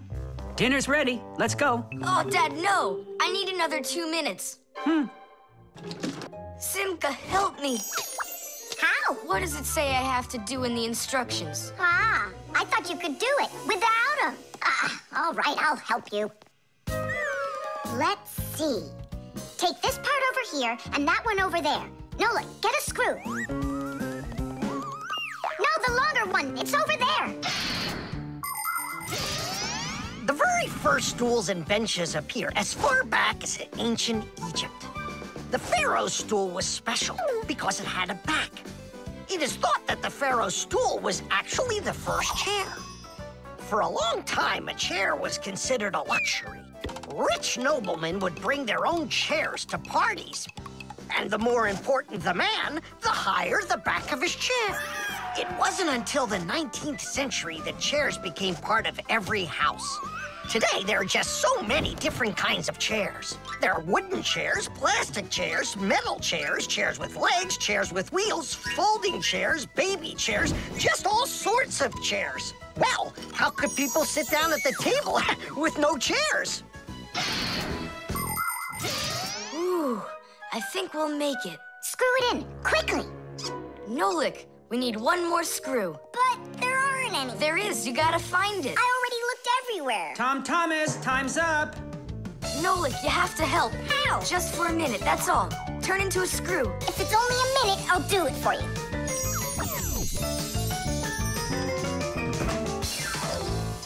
I'm done.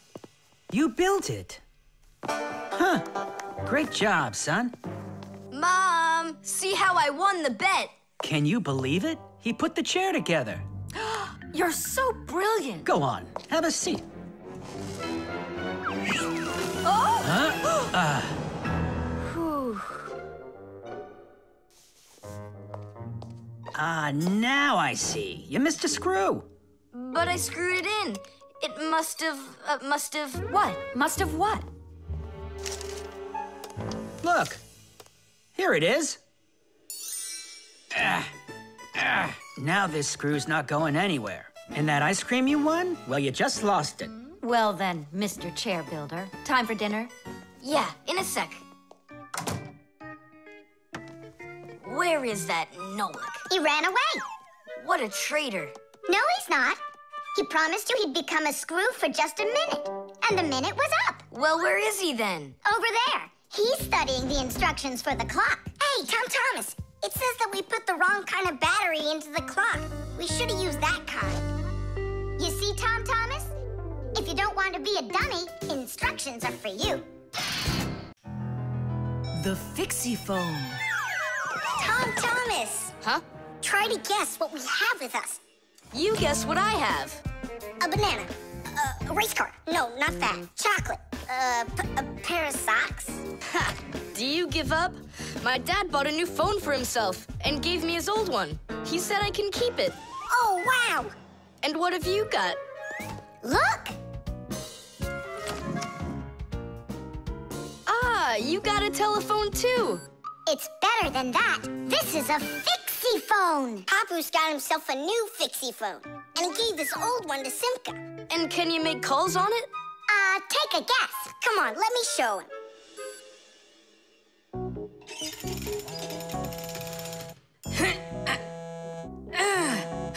Hi there, Papoose. Hi, Nolik. Why are you calling? Just to say hi. Nolik, don't just call me if you know I'm working. All right. See that? So what? I can make calls on my phone. Calls to humans, that is. But to Fixies, you can't. A Fixie Phone is a smartphone made just for Fixies. Not only can Fixies call each other with it, but they can get onto their own special Fixie internet. On a Fixie Phone, you can find a camera, a flashlight, news, games, movies, and Fixie ditties. Those are the Fixies' favorite songs. Fixie kids love them, and so do their parents, because Fixie Phones can easily let parents know where their kids are and whether or not they're in trouble.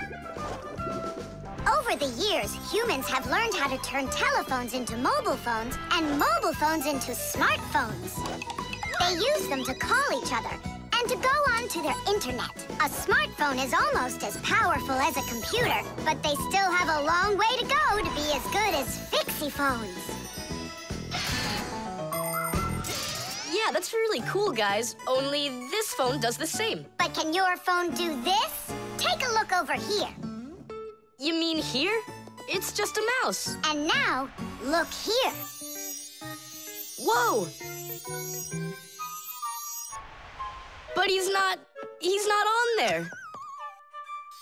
But look, he's here. And that's not all. Watch. A mouse helps the user navigate around the computer. And when we move it... You get it? No one else can see the Fixie except for you. And he can help you. Super! Oh, it'd be great to have my own Fixie phone. What are you talking about? You're not a Fixie. What a shame. I'm off to school, guys. He gets so upset. He even forgot to take his phone. I have an idea.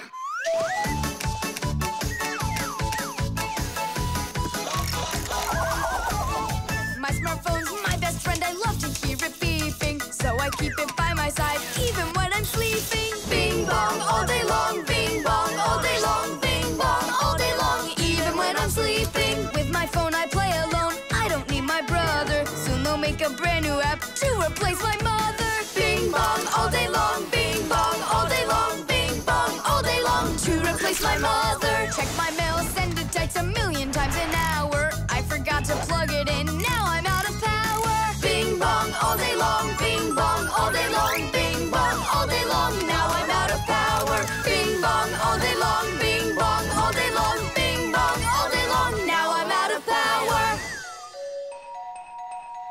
We finished it. Titties! Look, it's a... Surprise! Wow, this is great!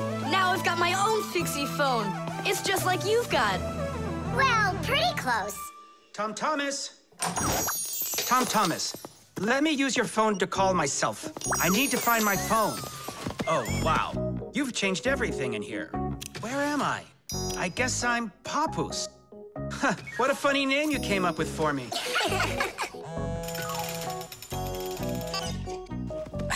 Nolik, just stop. I don't have time for your fooling around. What? Who is that? That's, not Nolik. Who is this? Do you know who I just called? Does anyone know who this phone belongs to out here? Oh, your mother found it. I'm coming. We'll fix those numbers later. Ugh, Papoose is gonna really give it to us. Give me your phone, Tom Thomas, and I'll delete all the Fixie's numbers from it.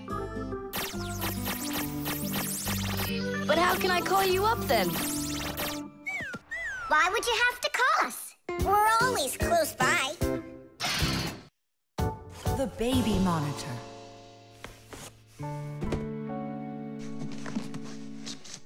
Oh, it's my old baby monitor. On. Checking. 1, 2, 3, checking. It's working. Why don't we give it to the Johnsons? They just had a baby the other day. This is mine, and I'm planning on using it. Aren't you a little too big for it? No, I'm not big at all. Well, I didn't realize that you're still a little boy. And a greedy one at that. They're never gonna notice this. Hey, Fixies, are you here? We're here now. Why did you call us? I gotta show you how I turned into a mind reader. I find that just a little hard to believe. Okay, then I'll show you. I'll leave you alone, and then you'll hide this button wherever you want. Then I'll come back and find it. You got it. So where's a good hiding place? Well, we gotta think of one. Right here, under the keyboard. Great! Go on, Nolik. Come on in. We're ready for you. And now, I'm going to read your thoughts. Here I go. You hit the button here. Look. Ta-da! He really does read minds. Oh, that was a lucky guess. Bet you can't do it again. Well, I bet you I can. We're gonna have to be sneakier. Verda. She's the most beautiful girl in our class. She knows it, too, and doesn't hesitate to use it. She can even be a bit sneaky, like when she needs help with her homework. Then Digit suddenly becomes her best friend. But if she doesn't want to carry her pack-a-mat, she'll say, "Fire, please help me. You're just such a strong Pixie." But all us boys like her just the same. Digit does, and Nolik does, and I guess I do too.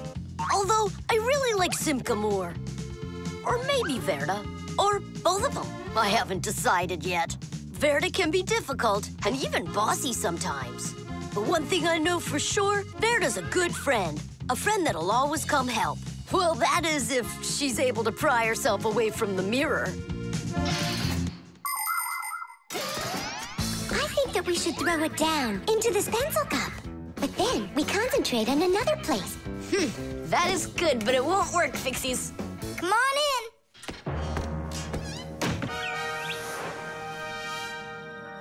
Uh-huh. Aha! It's in here. Tidish? Simka, were you thinking about the cup? No, I swear. And my mind was blank. Then who did, huh? Uh-huh. Tom Thomas, what do you say we go again? As many times as you want. Shh, I know how he's been doing all of this. It's a baby monitor. That's how we can hear what we're saying. I don't get it. A baby monitor helps parents watch over their babies. The system has 2 units that look like wireless telephones. The parents keep one of the units by their side and put the other one in the room where the baby is sleeping. If the baby suddenly wakes up and starts crying, the unit in the baby's room will pick up the sound and send it by radio waves to the parents' unit.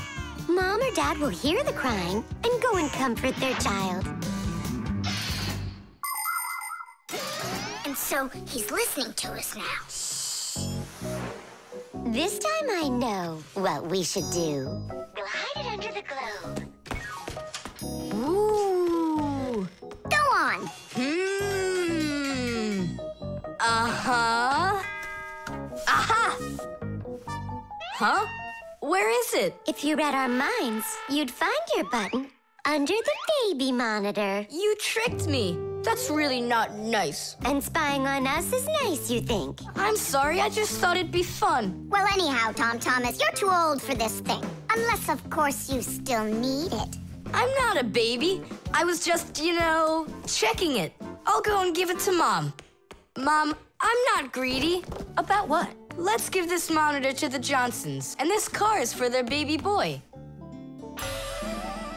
I don't think that baby's big enough yet for your car. So what? Soon he's gonna get bigger and become a big boy, right? Like me. Knots.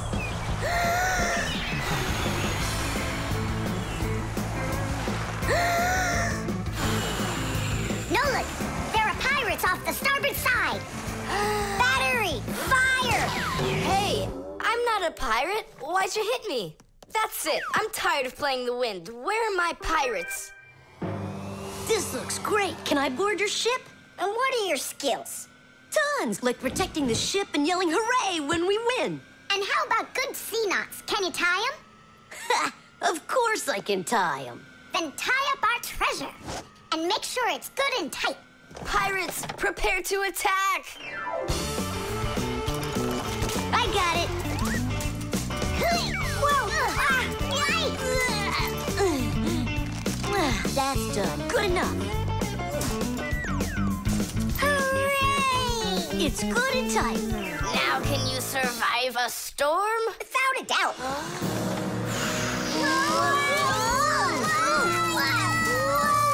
Our treasure! It's sunk into the sea. That was my mom's necklace we sunk. I'll pick it all up, don't worry. No, thank you. We'll manage ourselves. He calls himself a sailor. Go and learn to tie some knots. Try tying 2 ropes into a knot. You think it's easy? A badly tied knot will untie itself before you know it. Here's one way to tie it right. first cross over the two ends like this. Now to finish the knot, you've got to cross them over again. But not this way. It's got to be in the opposite direction. When it's done, it looks like one loop inside another. This kind of knot is called a square knot. And it won't untie as long as you tie it right. And that's just one of the many kinds of knots a sailor has to learn.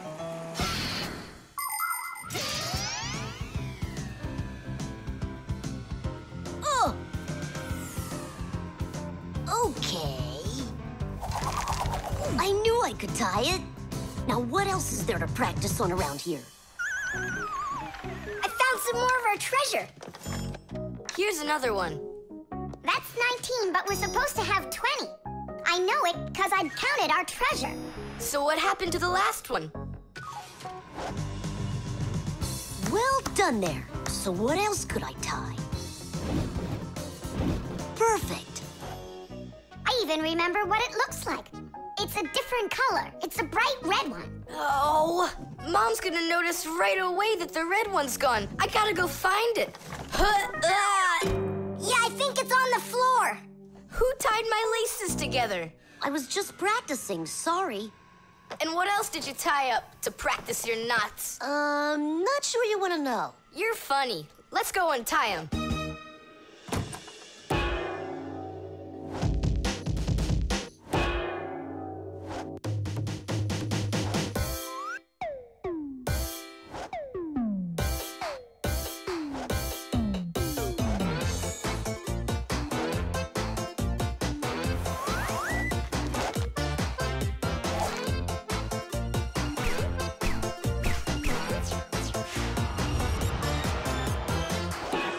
Chusaka, don't look at me that way. I'm scared. She's just staring at her own whiskers, Nolik. And what have you done to her whiskers? Well, I tied them with the square knot. Fire, you're just a blockhead. And why don't you tell us what else you've done?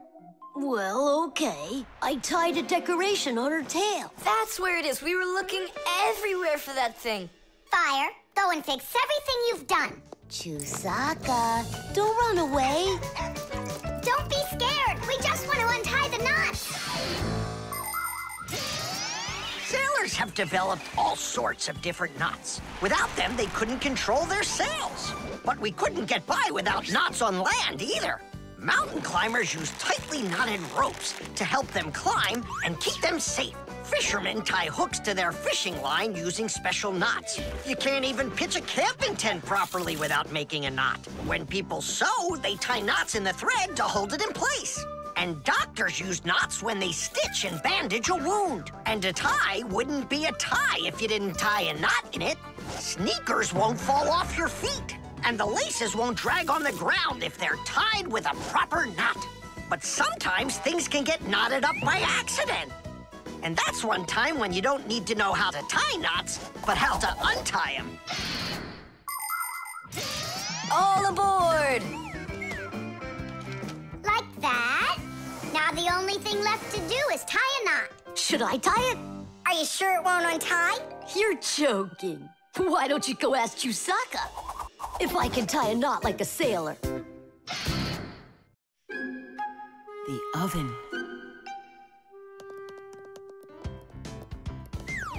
Now here he is, our death-defying acrobat. Nolik, don't! I'm not Nolik, I'm an acrobat. You're going to fall. I'm not going to. I see. Every single time with him, it's the same old story. He gets himself into trouble, and I've got to get him out of it. No, I'm falling. Whoa! Hold on! I'm just joking. Nolik, you're a knucklehead. Zibka, Tula, we're down here. Look who's in trouble this time, huh? This isn't funny at all. Need some help? We can manage this ourselves. Right, Tula? Well, all right then. See you later. We gotta get out of here. Tom Thomas's mom is coming. Hide!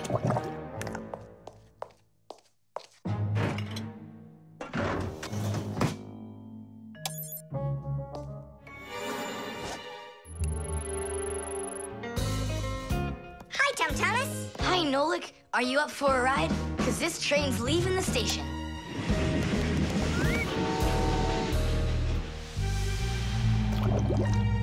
Nice place. It's the oven. It's beautiful in here and not hot at all. Splendid. It isn't hot right now because it only started warming up. An oven is a cabinet with a heater. It can get so hot inside that it'll roast whatever's in there. As a matter of fact, that's what ovens are for. People roast meat inside of them and bake things too. Some ovens burn gas for heat and others use electricity. They have special electric coils that get red hot and heat everything that's inside the oven. So be careful around ovens. A hot oven can burn you very badly.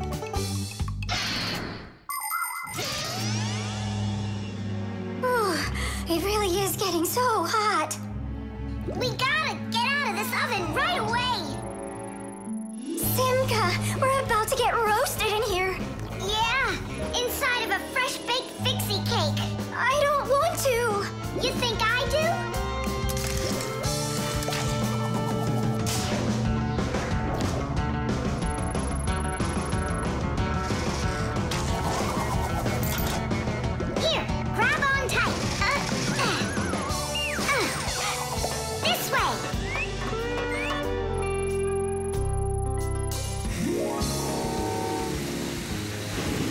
Careful, you'll fall off. You're just like Simka. She told me the same thing, and then she was the one who fell. Right into the batter. Together with Tula. What? They both fell in the dough? Oh, yeah. And they're probably still stuck in there, too. Tom Thomas, the cake's fresh out of the oven. Do you want to try some? Where could they be, huh? I don't know. Maybe they're inside the cake. They could have turned into screws. We gotta find them. Hey, what are you doing? Eat. Stop playing. Hey, watch out. You could break your teeth. The first ovens in ancient homes were nothing more than simple fire pits where people cooked on hot coals. Later on, the stove was invented. Every house had a stove made out of stone, clay, or cast iron. People would burn wood or coal in them. These stoves produced enough heat to make soup or bake a cake. And then in the 19th century, the gas stove was invented. Gas stoves are much more practical than wood-burning stoves. 1 second and the gas is burning. A few more minutes and the water's boiling. They're very convenient, but they can also be dangerous because if the pipes aren't in good condition, there can be an explosion. Today, there are also stoves and ovens that run with electricity. They use electric heating elements for frying, boiling, or baking foods without fire at all.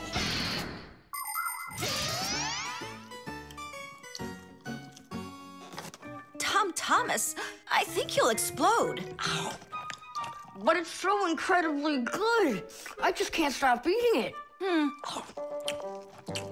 Keep chewing, Tom Thomas. That's as much as I can chew.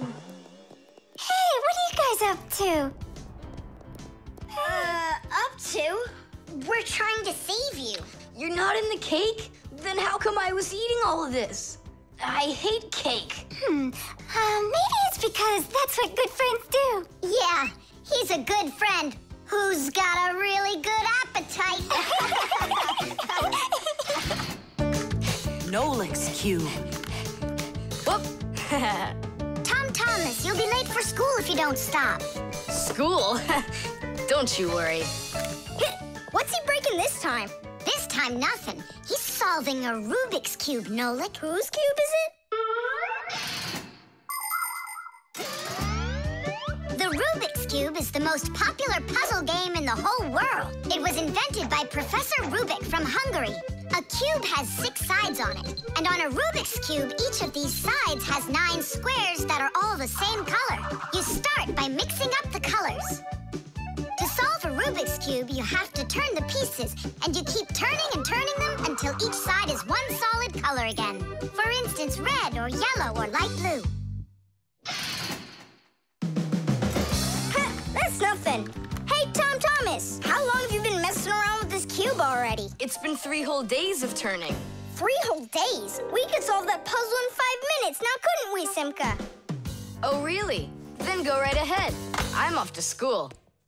Well, you ready to show Tom Thomas who's boss? Just count me out. Hey, I thought you said Rubik's Cubes are easy to solve. I never said anything like that. This problem is all yours, Mr. Bragger.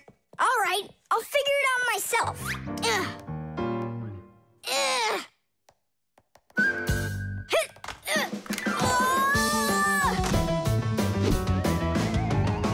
Hey, Nolik, looks like you've got a problem.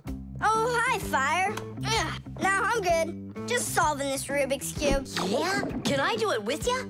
What, you can do it? Of course I can. How hard can it be? You'll see for yourself. Try getting all the red squares on one side. Piece of cake. Now hold it tight. Great, I'm with you.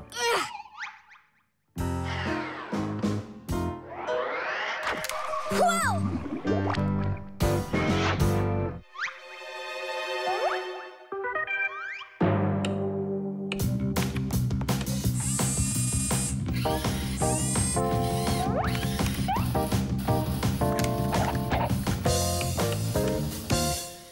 You mean like that?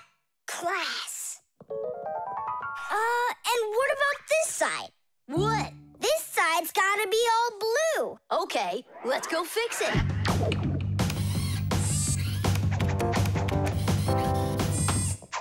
There, like you wanted. Now what happened to the red side? Huh? Simka was telling me that on each side there has to be one color. Oh, like Simka'd be able to do this? Simka can do it all. Well, if Simka can, then I can too.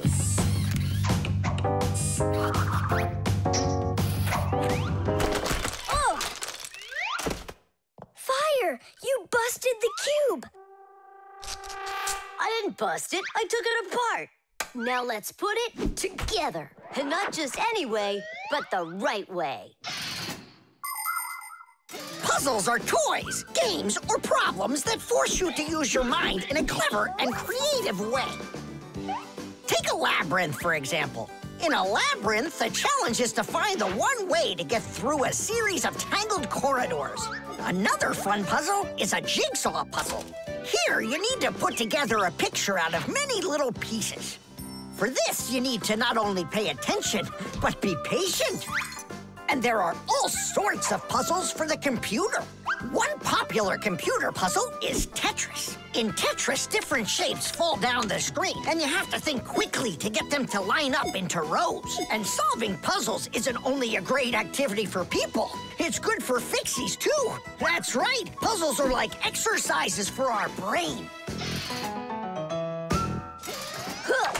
There, all done. Nolik, you better hurry, because Tom Thomas is on his way home. Hi there, Simka. Just take a look at this. We did it. I can't believe it. How? Oh, it was a piece of cake. Simka, Nolik, I'm back. Well, I'm out of here. Ciao! Woohoo! Wow, you really solved it. It was Nolik. Nolik, you are cool. So how? You see, first you break it apart into all of the pieces, and then you put it all back together. No. That's cheating. You gotta turn the cube, not take it apart. Now I'll solve this cube, honestly. I don't think you can. Why, so sure? I glued it together. How come? So you'll stop straining your brain with it. Now the cube will always be the right way. But if it doesn't turn, it's not a Rubik's Cube. Well, yeah. Now it's a Nolik's cube, right? The globe. Ready? Set? Go!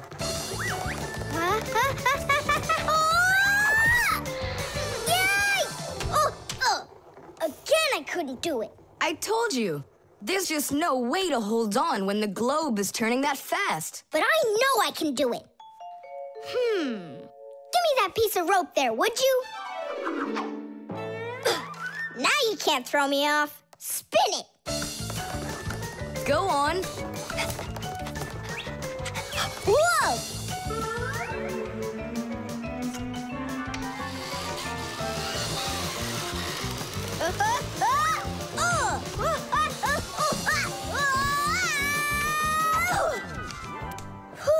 What you doing? Trying to learn a bit about the Earth's gravity?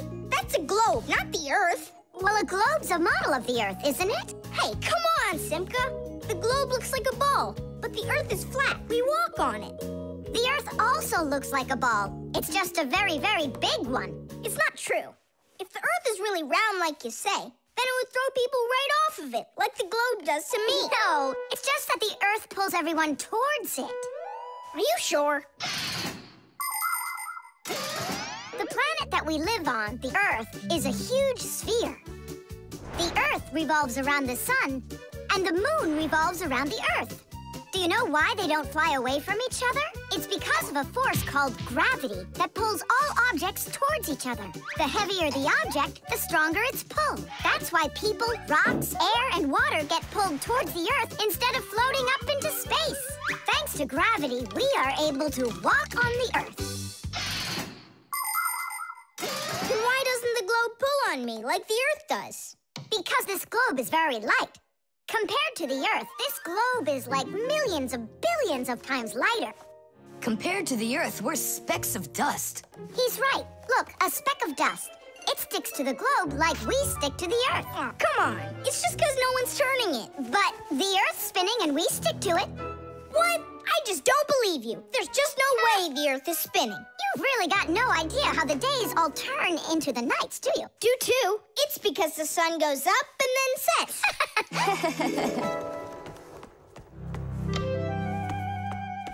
Watch this. Our sun's here, and you're over there. On Earth. Is it dark, Nolik? It's dark. Then it's nighttime on your side. And here, it's day.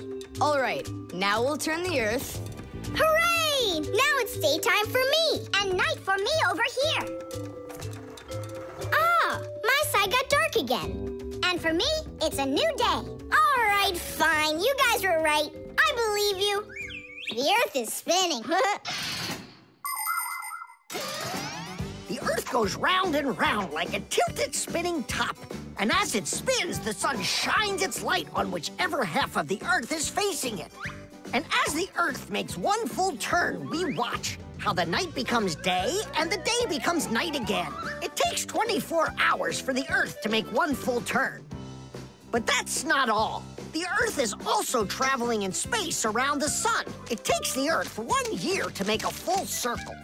As it goes along its way, the top and bottom of the Earth take turns being closer to the sun. That's because the Earth is tilted. When the top half is closer to the sun, it's summer there, while at the very same time on the bottom half, it is winter. And when it is winter on the top half, it is summer on the bottom.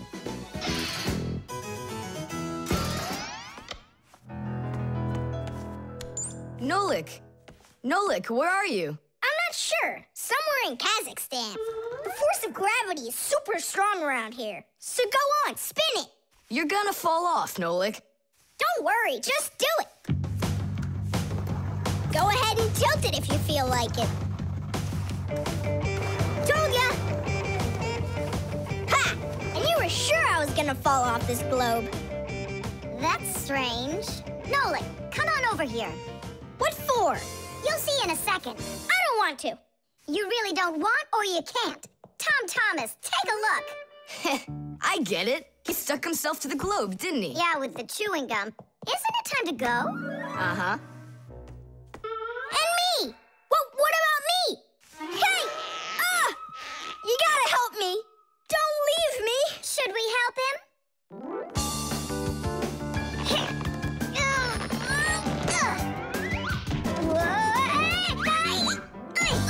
I never would have thunk it, but the pull of chewing gum is even stronger than the Earth's gravity. The suction cup.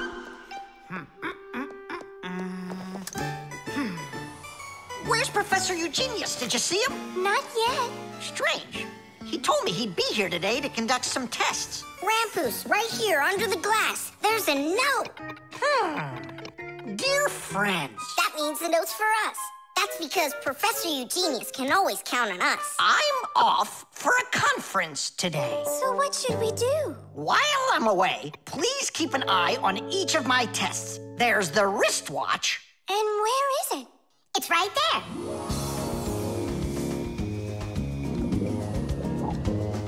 Look! How come the watch is in the water?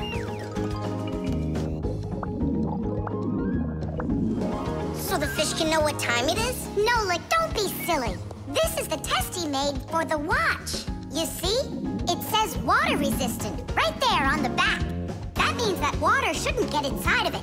I see. So the professor needs to check if it will work underwater. Understand?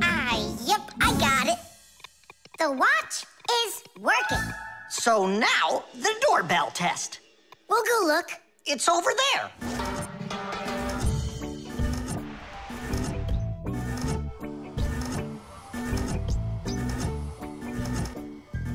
What's that thing doing? It tests the button to see how fast it wears out.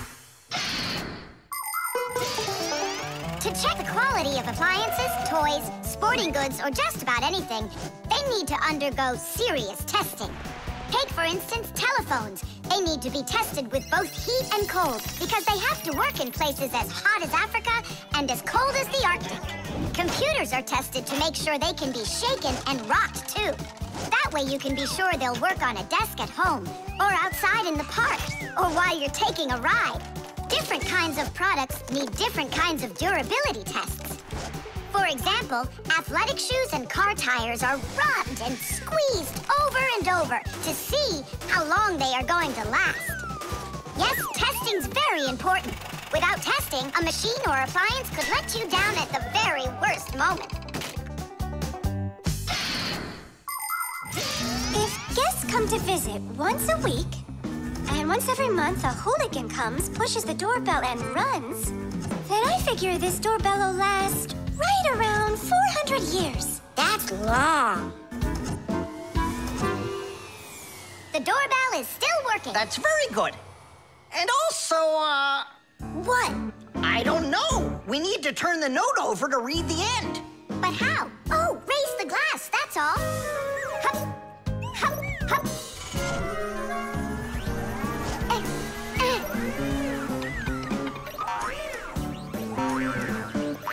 I can't get a hold of it. We should find a suction cup. A suction cup? Suction cups are made out of rubber or other elastic materials.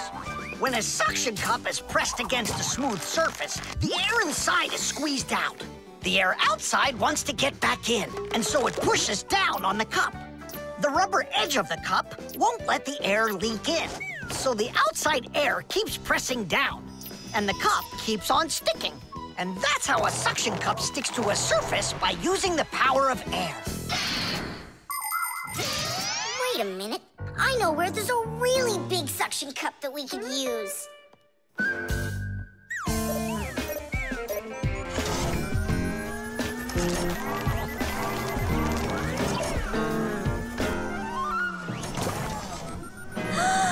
That's a huge suction cup, Nolik. Diddies, diddies, diddies. Well done, Nolik. Only we need to hurry before air gets under this suction cup and it unsticks. My suction cup will never unstick. Well, let's see what it says here. Simka, you'd better hurry. And make sure nothing gets broken here in the laboratory while I'm away. Huh, and what could get broken around here? Ah, the glass, look out!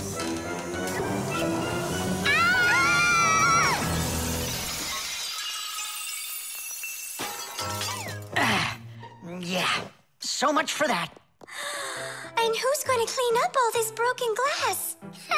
You don't know? Nolik. He told us to use that suction cup. No, Simka. She was reading way too slow. Listen, there's no need to fight. I came up with the idea of the suction cup. I should clean this. Come on now, Grampus. We'll clean up this mess. Professor, I still think the suction cup was a great idea. The drum. Now, let's turn it on. It's buzzing. You hear it? I would love to, but the only thing I can hear is Nolik's banging. Nolik, what are you doing? I'm rehearsing my solo. Nolik's the drummer in our rock band. Didn't you know that? Why don't you go and rehearse somewhere else if you wouldn't mind? Yeah, all right. I just can't work like this. Nolik, stop it, please. Oh, my head is just splitting. Professor Eugenius, will you come to the laboratory? There's something very strange in there. What? I'm hearing some kind of awful sounds. You are? I think it's a ghost. Back from the dead. Don't you worry about ghosts, Lisa. I'll check what it is. So it's you making the racket. What? I'm just rehearsing. Well, what is it? Don't worry, it's just a piece of equipment rattling. You know what you should do? You should go and practice back at home, my young friend. It's not very hard to make a drum. One way to make it is to take an empty barrel and replace its bottom with a skin made of leather or plastic. If the skin is stretched tightly, the sound can get very bright and loud.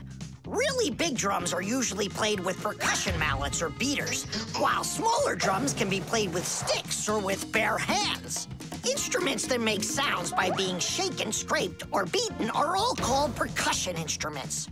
There are lots of different percussion instruments, like the small hand drums that are called bongos, big shakers with handles called maracas, cymbals made out of metal. Now those really make a lot of noise. And there's tambourines, ratchets, and even spoons. That's right! People can make music using spoons as a percussion instrument.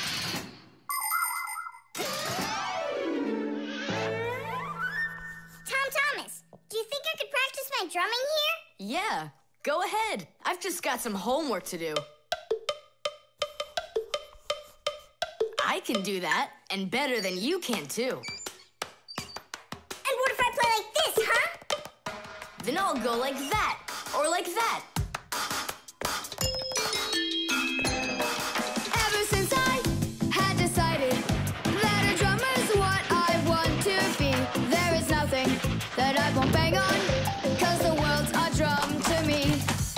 So I bang on radiators with the spoon, the pot goes boom, bam, bum. Maybe someone will take pity and they'll buy me my own drum. Bang it, bang it, bang it, boom, bang it, boom, bang it, boom, bang it, bang it, bang it, bam, bang it, bam, bang it, bam, bang it, bang it, bang it, bum, bang it, bum, bang it, bum, bang it, bang it, bum, bum. Bang the drum.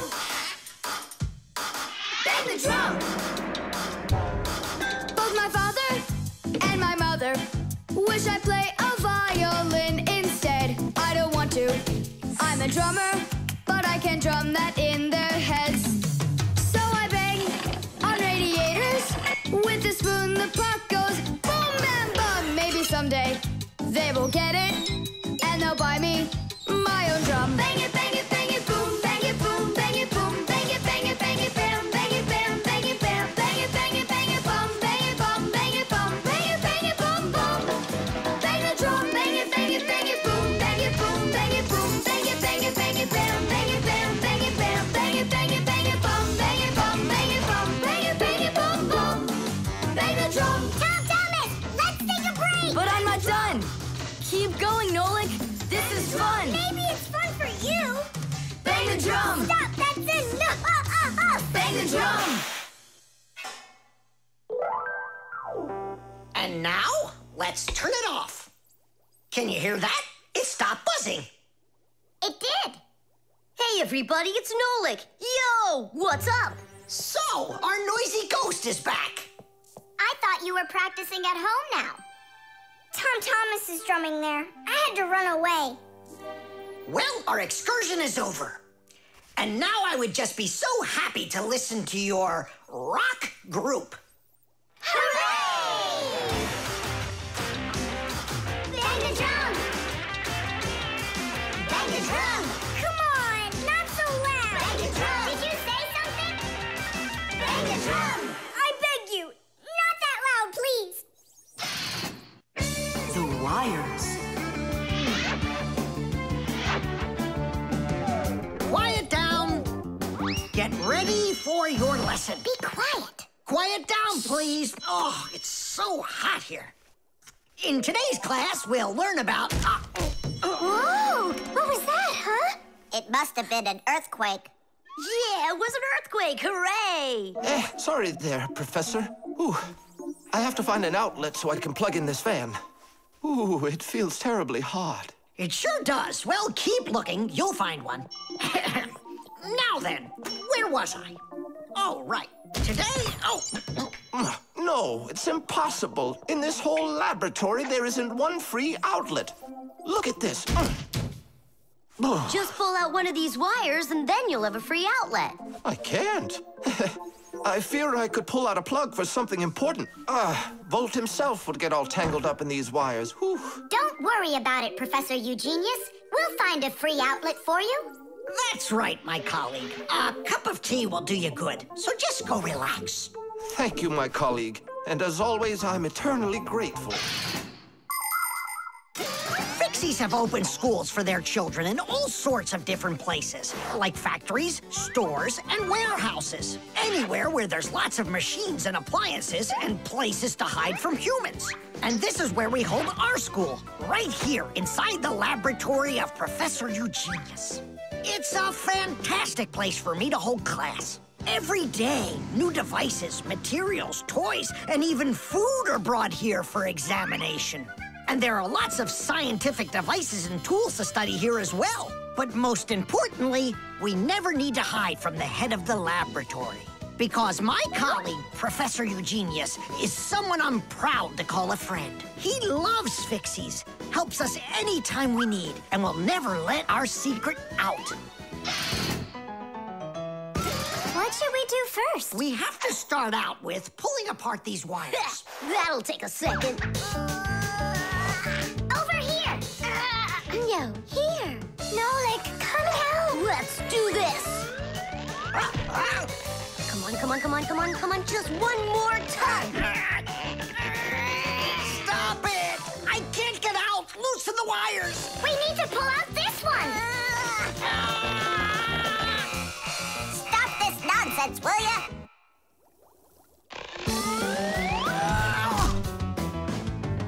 Thank you, Digit. Tidish. Well, the way I see it, in order to get the knot out that's over here, we need to expand the loop that's over there. And then push that wire through it. And then do it again from the other end. That's it. Very good, girls. Hey! Now pull it hard. Perfect.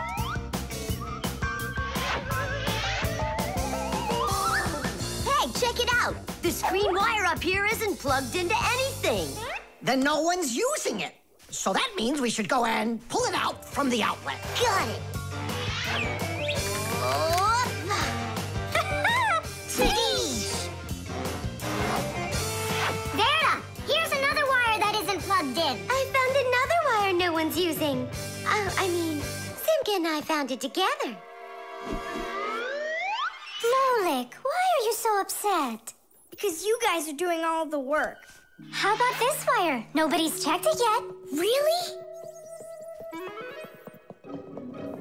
Oh, wow! What? Did you find some treasure, Nolik? Uh-huh. There are 6 free outlets under here. Great! Now Professor Eugenius can plug in his fan, and his kettle, and even his soldering iron. To get electricity to a device that doesn't use batteries, you need to plug a pair of wires into an outlet.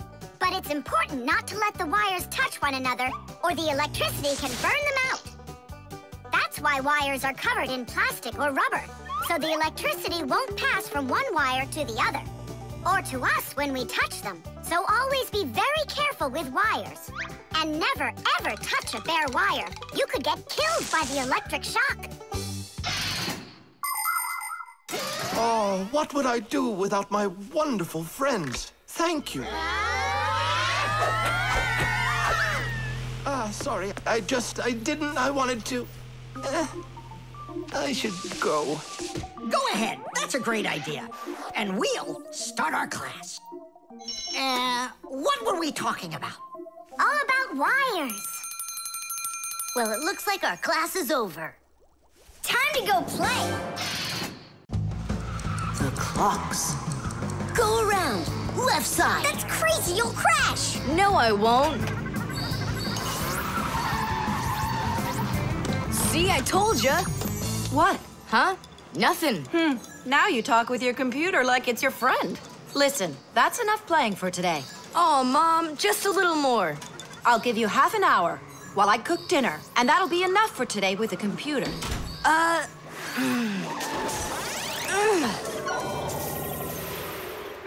This stinks. I'll never get through all of these levels in half an hour. No way. Hey, but what if we could stretch out the half hour? How? We could take the hands on the clock and move them back a little. Mom will catch us. Fine, then let's slow down the speed of the clocks. Yeah, But how? You gotta know things like that. Since olden times, many clocks run with the help of a pendulum. The pendulum controls how fast the hands of the clock turn. If you make it longer, the pendulum will start to swing slower, and the clock's hands will slow down. If you make the pendulum shorter, the clock will tick faster. Most clocks that are made today don't use pendulums. They run with the help of springs or with an electronic chip instead. But even so, there are ways to change the speed of these clocks, too.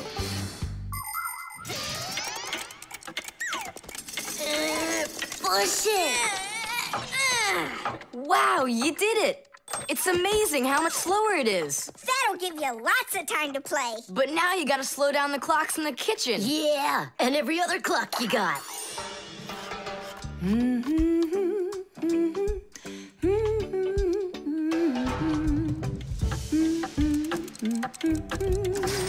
I just have to turn this to make the pendulum longer. Uh-huh. And now the clock will go slower. Tadee! Fire! Now that clock over there. Let's go do it. That's it! We slowed down every clock, and your mom didn't see a thing. That's great. Yeah. Wow, Tom Thomas, you're cool!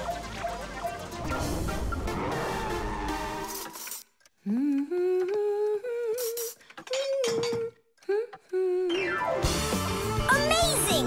He got another one! Awesome! You're unbelievable! Way to go! Huh. That's strange. Hooray!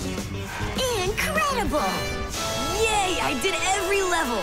Oh, thanks. You're both just... the time masters of the universe. Yeah, but I'm getting really hungry, and Mom hasn't called me for dinner. Because a half hour hasn't passed on the clock. Hey, do you smell that? Something is burning. What happened? A fire? I don't get it. I was just waiting for 30 minutes like I always do, but everything burned this time. Maybe the clock stopped? No, take a look. They're working. Oh, I'll make you some oatmeal. Oatmeal for dinner? Mom, I need to, I'll be right back. You see what you've done, Time Masters of the Universe? You gotta go speed those clocks back up. Okay. We'll speed them up. They'll be caught up in no time. Humans have come up with lots of different ways to measure time. For example, if you stand a stick in the ground, you can measure the time of day by watching where its shadow falls. That's a very simple clock called a sundial. Another simple and ancient clock is a water clock. It keeps track of time by measuring how much water has poured out of it. And if the clock uses sand instead of water, it's called an hourglass. But humans weren't able to accurately keep track of the time until they invented mechanical clocks. They come in all sorts of sizes, from grandfather clocks to watches worn around the wrist. Today, we also have easy-to-read and accurate electronic watches and clocks. But the most accurate clock of them all is the atomic clock. It tells the entire world the exact time.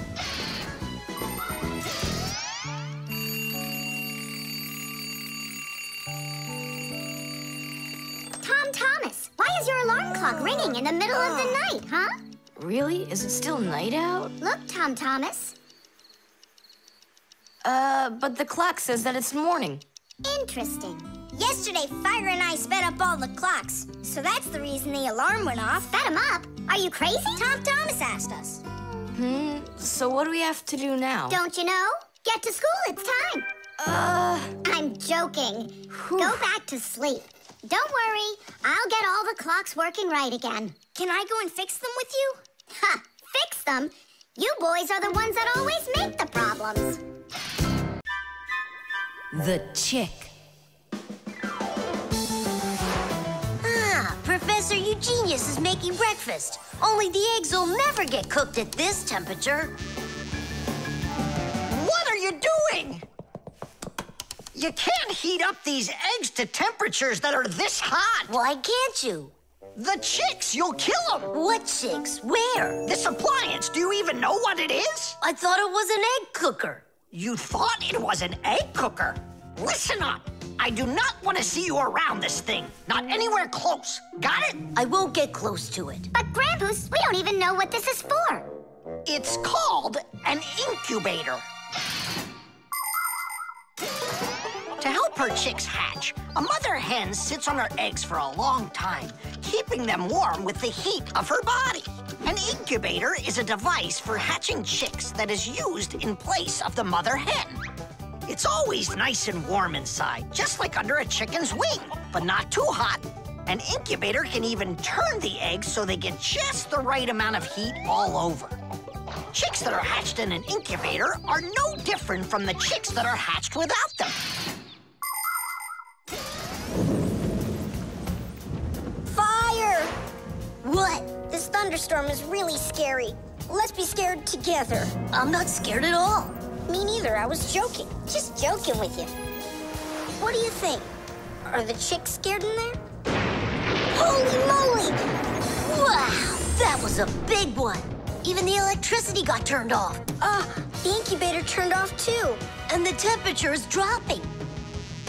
And for little chicks, is that bad? I'm sure it is. It's cold in here. These chicks need help, and Grandpus isn't around. Then we're gonna have to save these chicks without him.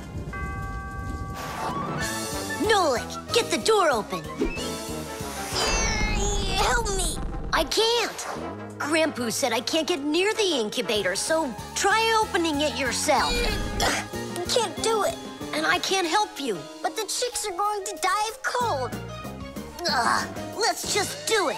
But don't you go and tattle to Grandpus. I promise. Hooray! It's a bit early for hooray.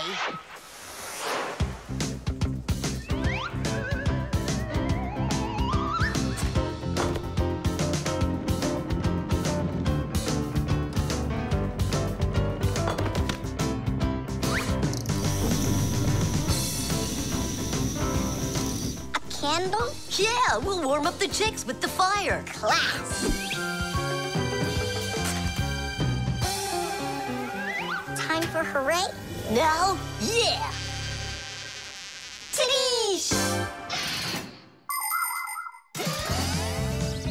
Like sparrows, ducks, storks, and ostriches, all birds lay eggs and sit on them to help them hatch. And it's not only birds.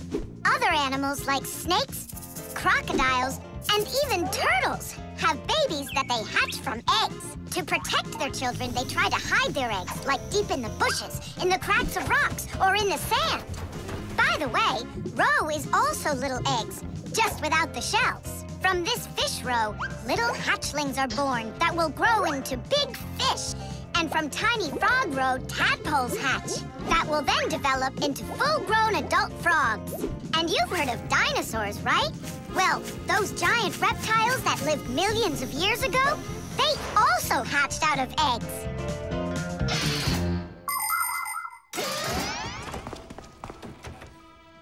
What happened to the electricity in here? It's a blackout from the thunderstorm, I guess.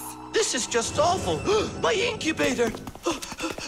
Someone lit a candle, and the temperature is normal. So who put the candle in there? Tell us right now. Nolik, don't be a tattletale. It was me. By yourself. By myself? Of course yourself. I wasn't allowed near it. Well, yeah. He wasn't allowed near it. All by yourself. Then well done. You saved the chicks. Our hero. So, Fire, follow his example. And you, Nolik, accept our heartfelt thanks. Look inside. They're starting to hatch. All right, Fire. Come take a look. Now I'm allowing you.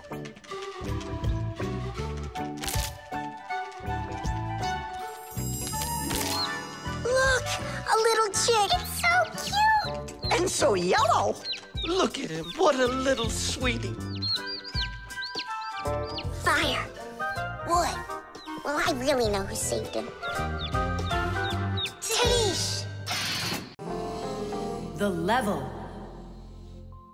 Tom Thomas, I'm really sorry.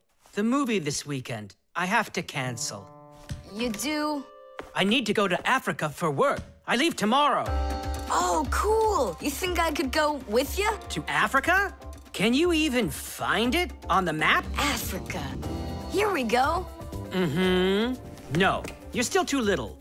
When you grow as tall as the top of Africa, then I'll take you with me.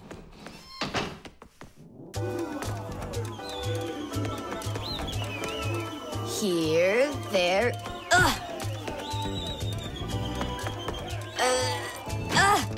Tom Thomas, what you doing down there? I want to know if I'm as tall as the top of Africa, or not. Well, do you know your height? Okay, then let's measure you and mark how tall you are. You just need to hold the book, all right?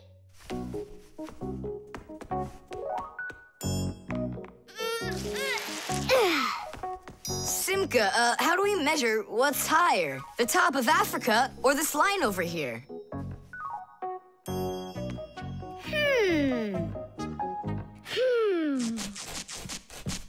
It's a tough one. We need a piece of flexible, clear tubing. Oh, I can get it for you. I know where it is. And we'll build a simple tool to find out the answer. It's called a water level. Let's do an experiment. First, we'll pour water into 2 bottles. A little bit more into one, and a little less into the other. Now we'll connect them with a tube so that the water can flow between them. You see? The water flows and flows, and then it stops. It stops when there's the same amount of water inside of both bottles. And if we do this with a simple tube, it becomes a useful tool called a water level, in which the water on both sides is always the same height.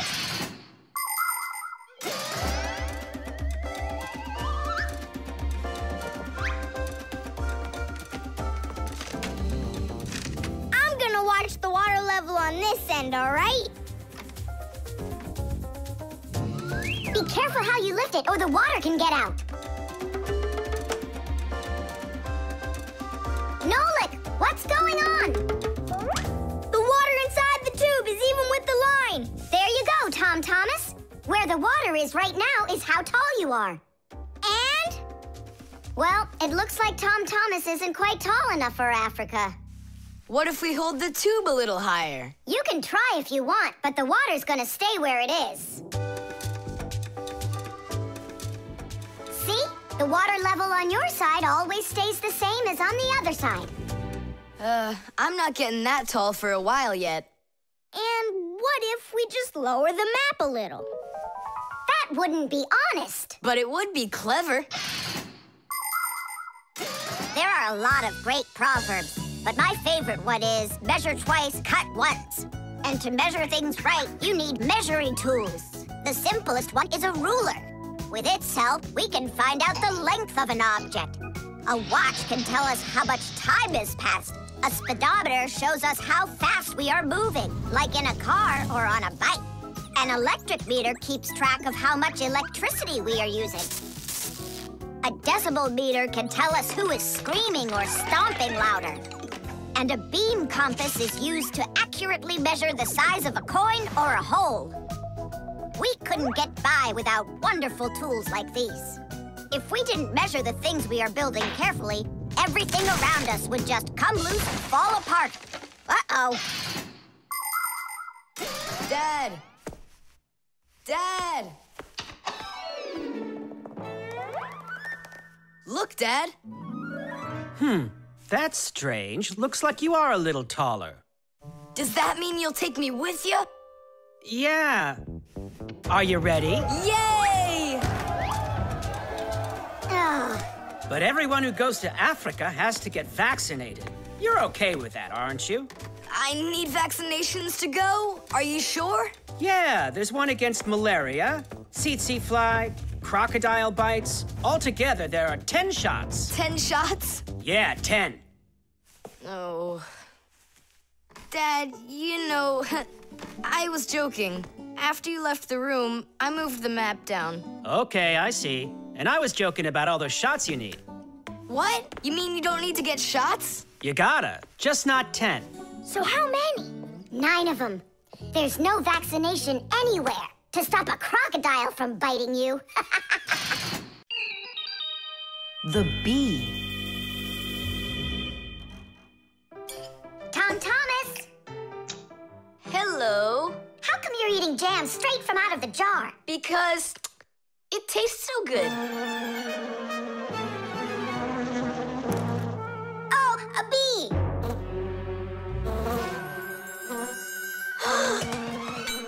Shoo! Get out of here! Leave it alone! It's just a plain old bee! Well, I was bitten by one of those plain old bees once. Tom Thomas!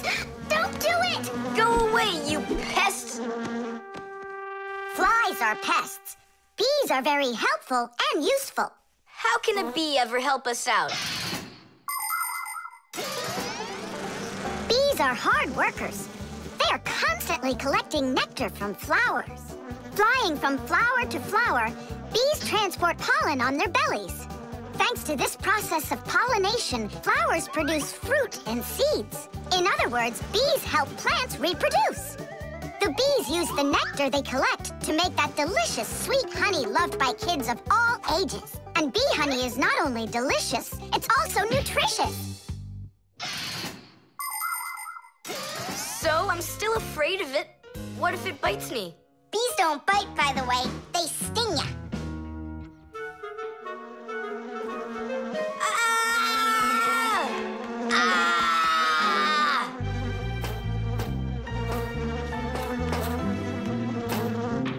Well, now I'm gonna show ya. Don't! The bee's the one who should be afraid, you tyrant. Yeah, you let it go, tyrant. Why are you calling me names? Who's stopping her? She can fly away if she wants. We need to show her the way out. Well, how? Here, little bee. Fly this way. Why don't you try going? Then what can I say?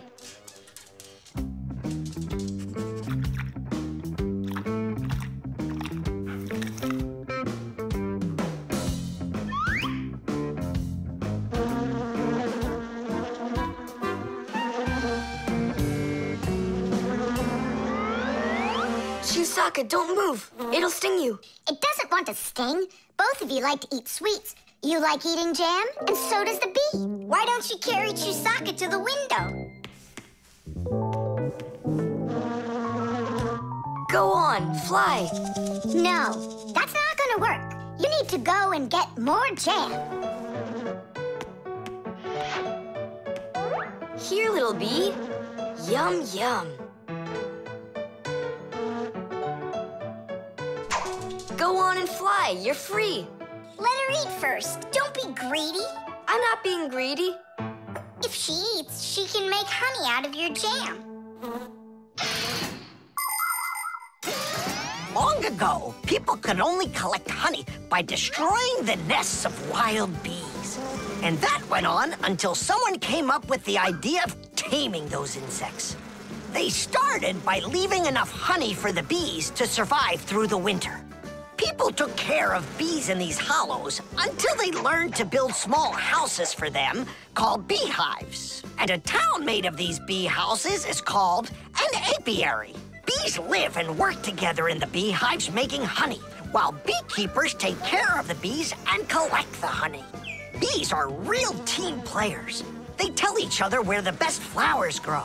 Do you know how they do it? One of the bees does a dance, and then the rest of the bees watch the dance and learn where they need to fly. You poor thing. Tom Thomas tired you out. I told you there's nothing to be afraid of. You see? She's just so nice and kind. I'm not afraid of her. She wouldn't let me eat my jam, that's all. Well, now it's time for you to fly away. Whoa! She's playing rough here. I want to try. Nolik. You're too little. You'll have to grow to do this job. Whoa, whoa, whoa. Calm down now. Now let's fly.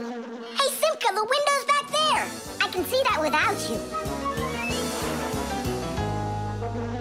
So how can I get you to turn around? bell! Hooray! She's listening to me! Phew! Woohoo! Don't miss the window! Now! So long, honeybee! Tidish! Tom Thomas, do you have any more of that jam left? Yeah. What for? Bring it here. We'll get more bees to fly in. How come? What do you mean, how come?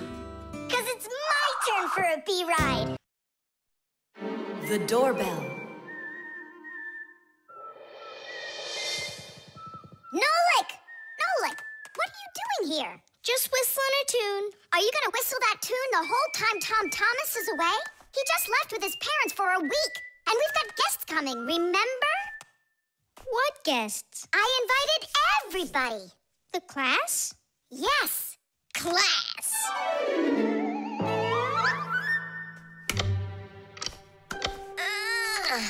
Are they sleeping in there what, huh? First they invite us, and now they don't want to let us in? I'll share the present with you then. Fire. Maybe you'll get it to work now. When they get here, they'll ring the bell. How come? Why don't they just do what they always do and climb through the keyhole? No way. It's not that simple, Nolik. Today they're our guests. Ah. The guests ring the bell, and the hosts let them in the house. It doesn't ring. You think the doorbell's broken? I say we go fix it. Before we fix anything, we need to know what went wrong with it. First we'll fix it, and then we'll know what it was. Back in the olden days, people would hang a bell over their doors with a string, and guests would tug on it to make it ring. Today, doorbells are electric, and they make all sorts of different sounds. Some buzz, some ring, and some even chirp like birds. The sound comes from a box inside the house called a chime. To make the chime ring, you push a button that's located outside. The button works just like a light switch, but instead of turning on light, it turns on sound. Verda, will you join me? Whoop! I gotta think about this. Yeah. Simka! You think your guests are gonna come at all? Simka! Tula? Hey! The doorbell doesn't work! It must be broken! That's odd. We heard it ring this morning. Nolik, let's go! First, we'll examine the contacts.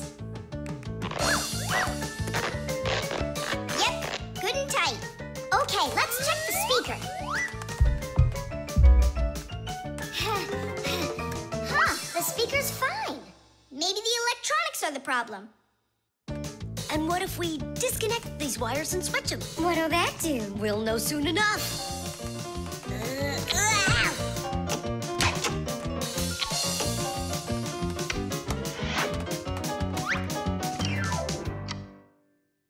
You know what? Why don't we connect the wires straight together? Isn't that dangerous? We'll find out. Don't worry, nothing happened yet. Fire. He's the engine of our class. He's the fastest, the nimblest, and the bravest. Fire never sits still for a second, and he's always looking for adventure. New ideas just burn in his head. And that's why his name is Fire. But not all of his ideas are very good, so he's constantly getting bumps and bruises. He just can't help getting carried away. If he's burning with an idea, he can even forget about his classes at school. Grampus punishes him for that. But it doesn't seem to bother Fire, because some new plan will pop into his head the very next second. To be honest, Fire's my favorite out of all the boys in our class. It's sure never boring when he's around. Hey, you down there. I figured out why it's not working. So what's the reason? There's no electricity in the whole house, so that's why the bell isn't working. And what? We can't visit like real guests do until the electricity comes back? And when will it work again? Don't know. It could possibly take hours, guys. Oh, it's working again! Ah! Enough ringing! Hey, Fire, quit fooling around! He's not fooling around! It's not me! Well, I know. The doorbell's ringing because fire connected the wires together. True, but I'll fix that right now. Your guests sure are noisy. Yeah, thank goodness the humans aren't home right now. Hello? Hello there, dear guests. Let yourself into our home through the keyhole. So, should we go in? Go where? Go inside. Nah, that's not how guests act. So what do we do? Real guests always ring the bell. Okay, hold me tight. Friction.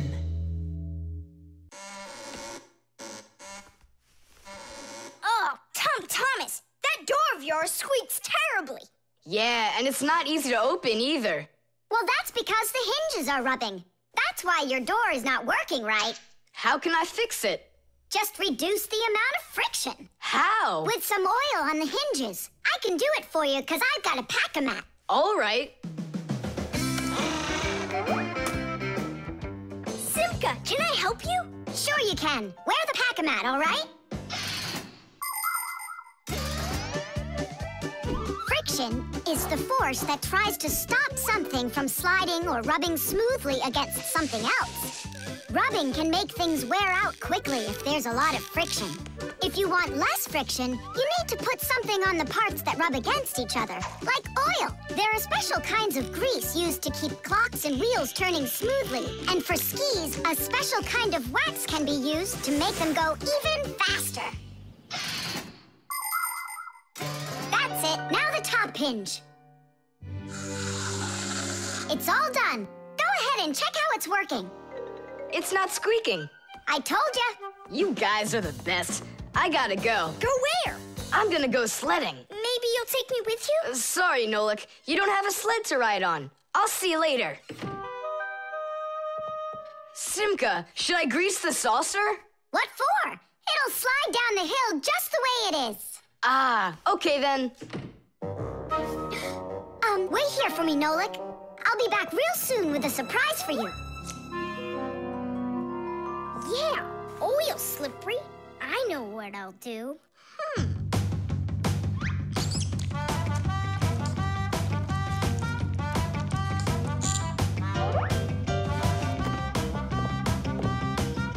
Wow! Talk about no friction!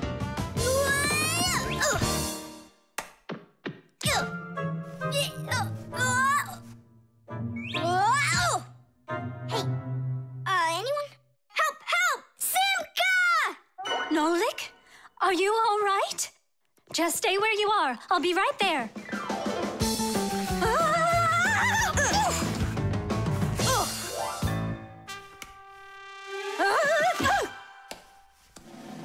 Papoose! Help us, please! Who called for me? Help is on the way! Hey, what are you up to? Grandpa, stay away from here! You'll fall over! Huh? What did you say? Stay where you are!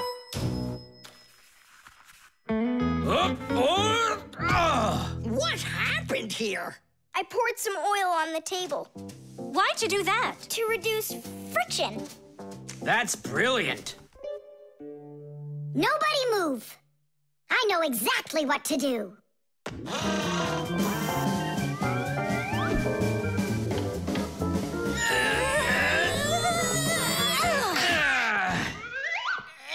And what was the problem you had with the friction?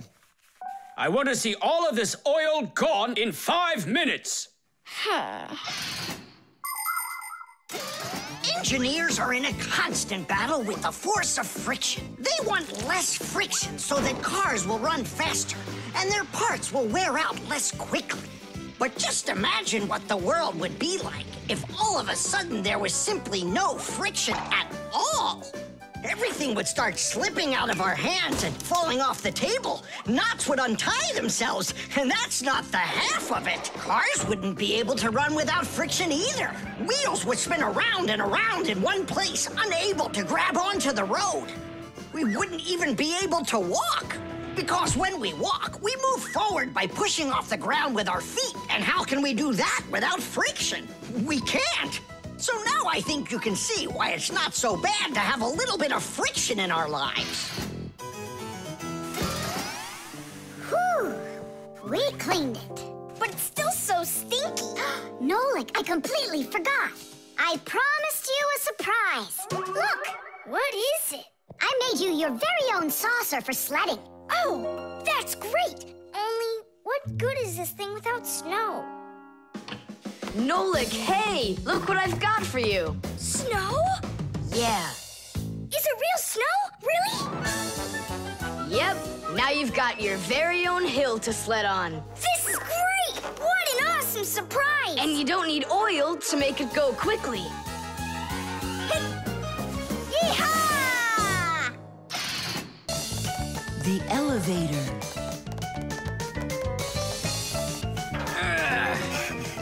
Papu's, Marcia, we gotta hurry. How come? Tom Thomas is going to see the circus. And what? We want to go with him, can we? The answer's no. Just you kids without supervision. Who said no supervision? His parents are taking him there. We'll be careful, don't worry. They won't even notice us. Well, if Tom Thomas's parents will be there... Hooray! We can go! Wait a second. I didn't even say yes yet. Yeah. Simka, Nolik, where are you? We gotta hurry up. Tom Thomas, it's time to go. I'll be right there. We're ready. Climb into my hood. Ha! I know who's going to the circus today. Whoa! Huh? What just happened? I think that the elevator broke down. Don't you worry. Emergency operator. We got stuck in the elevator. Understood. Please wait. We'll have the elevator fixed within the hour. That long? That means we won't get to the circus on time. Tom Thomas, we'll go get Papus and Marcia. I'm sure they can fix it. People need elevators to help them get to the upper floors of tall buildings. When someone steps into an elevator and presses a button, the elevator's electrical engine starts up. It pulls the cable that is attached to the elevator cabin, and the elevator goes to the desired floor. The cable hangs over a wheel, and it usually has a heavy counterbalancing weight attached to the other end of it. This counterweight balances the elevator and helps the electric motor do its job.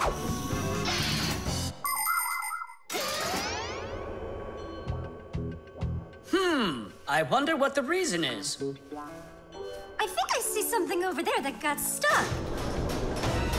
Looks like you found the reason. We gotta go and fix it now, or we'll never get to the circus on time. You know, we can just have it right here.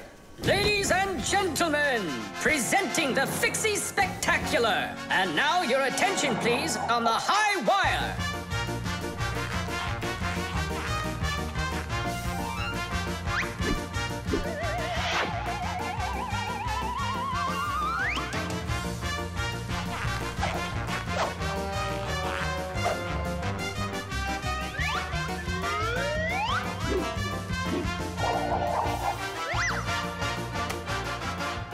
Whoa!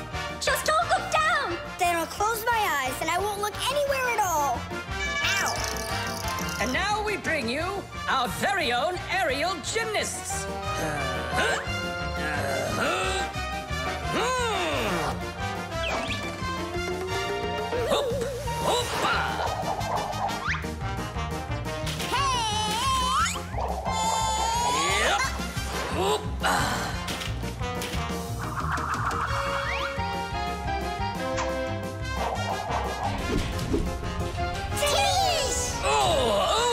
Tadish!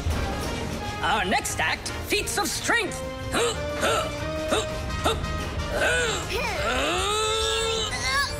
won't come out! I know how to fix it. With a death-defying circus act. Point your eyes up! Marcia, where are you going? Up to the electric motor! Do you know the right way to behave yourself inside of an elevator? First of all, small children should never get into an elevator by themselves. They should only go in with their parents or other adults they know well. When getting onto an elevator, the adult should always enter first and then the child. When it's time to get out, it's the other way around. First the child leaves and and the adult. If you are taking a dog onto an elevator, make sure its tail and leash are completely inside so they don't get stuck in the door. And there's one more thing. If the elevator suddenly stops for some unknown reason, don't try to break out of it yourself. Press the button that calls the emergency operator and wait for help from the elevator repairmen. Or the fixies. I reached the motor! Turn it on! Oh, they fixed it. That was quick. Now we'll make it on time. There was no need to worry. Stop! It's way too high. Tom Thomas went to the circus without us. There's no need to get that upset, Nolik. Our circus is as good as theirs. Right, Papoose? Of course it is. Thank you. Thank you, to who? What do you mean who? The elevator repairman. The camera.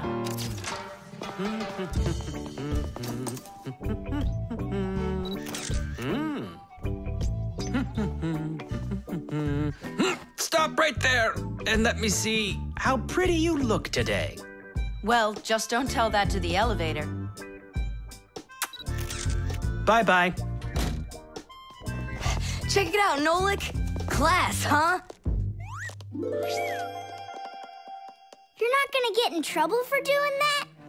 No. My dad gave me permission to take a few pictures with this camera. No, I mean the picture. You're sure that your mom and dad will like that you took it without asking for permission? But look, what a good picture. You know what, Tom Thomas? You're like a regular paparazzi or something. Paparazzi? They're the ones that take one photo and get millions, aren't they? You're right. And don't care about anyone except their photo paparazzis. Did you ever wonder how a photo camera works? Let's say you want to take a picture of nature. The light that's outside goes into the camera's lens. That's the glass eye on the front of the camera. The lens takes the light from the scene outside the camera and turns it into a tiny picture that's inside the camera. Then the picture is recorded onto a special electronic sensor called a matrix that's sensitive to light. Click, and there's your photo. What a great idea. Now I know. I'm going to be a paparazzi. Hey, what about your promise? What promise? To never take a picture of us. We're a secret. Stop. Hey, relax. I'll delete them all later. Tom Thomas, stop this right now. I won't until I get a photo of you. Nolik, let's run. You can't run from me.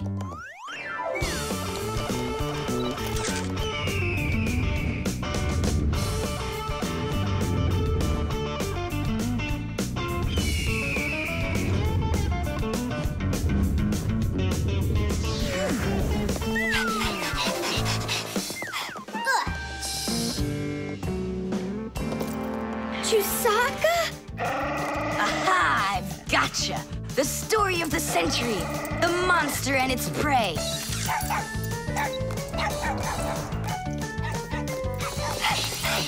Tom Thomas! Help! No, he won't help, because he's a paparazzi.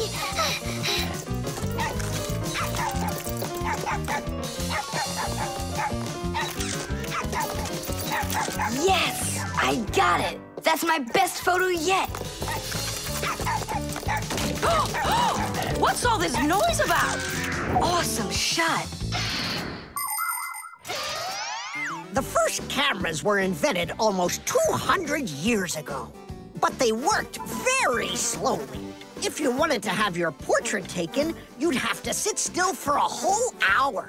After film was invented, cameras got much faster, and it became possible to take about 10 pictures a minute. On a piece of film, everything appears to be backwards. Black parts of the picture are white, and the white is black. It doesn't look normal until the picture is transferred from the film to a piece of photographic paper. Now people shoot pictures with digital cameras that work without any film at all. You can look at what you shot instantly on a screen to see if you like it. And if you don't like it, you can try shooting another one. And today, you don't even need a separate camera to take pictures. Almost every mobile phone has one.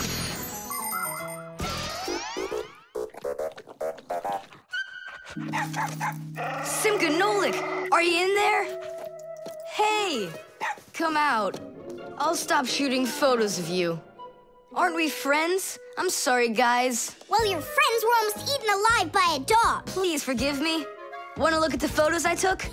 Sure, go on. Show us what you got. We're not in that shot. We're not there either. Ha! Well done there, paparazzi. Hang on a sec. I still got another one, and you're in it. I know for sure. Look! I'm zooming in. It's impossible.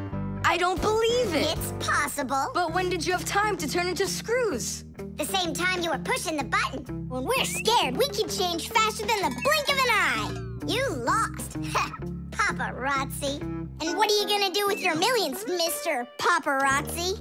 Would you please stop calling me that? You got it, after every one of those photos is thrown away. All right, I'll delete them. And do I have to delete this one too? No, keep it. It's a great shot. I never even saw you take it. GPS.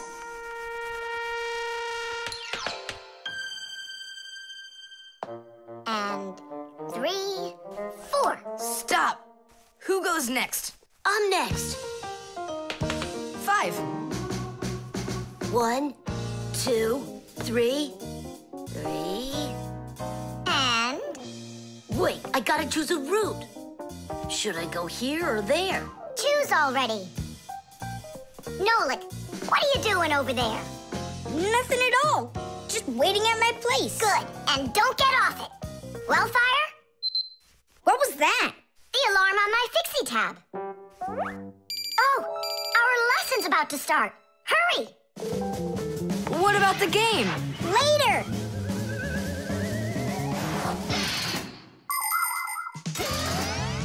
As soon as young Fixies enter their first year of Fixie school, everyone gets their own Fixie tab.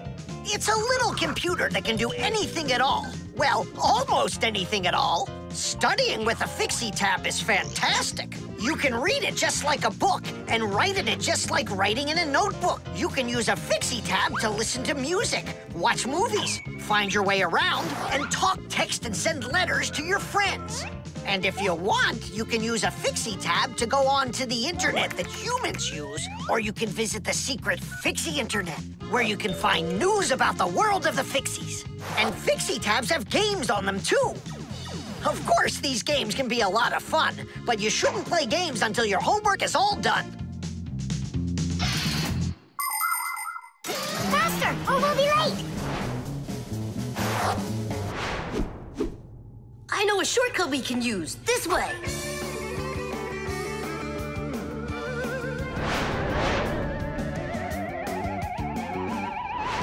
Now which way do we go? I need to remember the route. I think it's this way, or it could be that way. Well, which is it, this or that?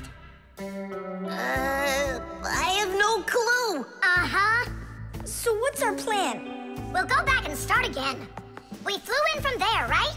No, I think it was there. That's not how we flew in. It was there. I think we're lost in here. Uh-oh. Nolik, stop the panicking. I only went uh-oh. I'm not panicking yet. It's your fault, Fire. I know a shortcut. Go this way. How are we gonna get out of here? How do I know? All I know is that we're late for our lesson. Thanks to someone. It wasn't on purpose, I swear. Now Grandpa's will punish us.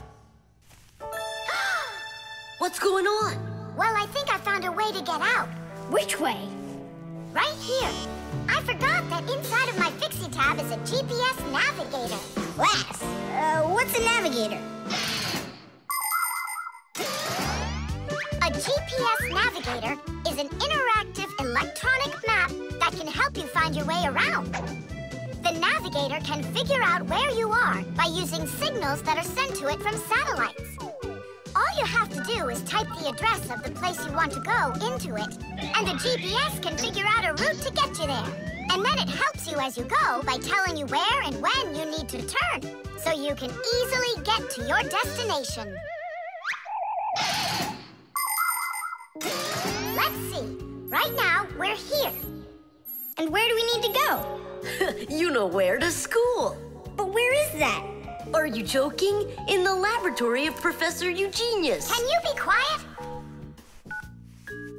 Where do you want to go? The laboratory of Professor Eugenius. Please wait while I chart out the route. Ha! It did it! The navigator says to go there. Hey, what are you doing over there? Come on!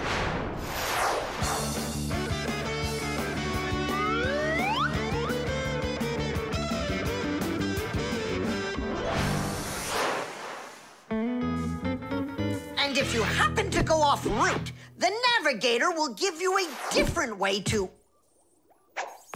Well, you finally made it. Unfortunately, you missed an important lesson today. We got lost. Forgive us. In case you're wondering, we were studying navigators. And you know what? We just used a navigator to get here. Yeah, it showed us the way we had to go. Well, that's certainly quite lucky for you, because now you don't get an F. But from now on, kids, you have to get here on time. I promise you that. Because now we know where to get our shortcuts from. The barcode.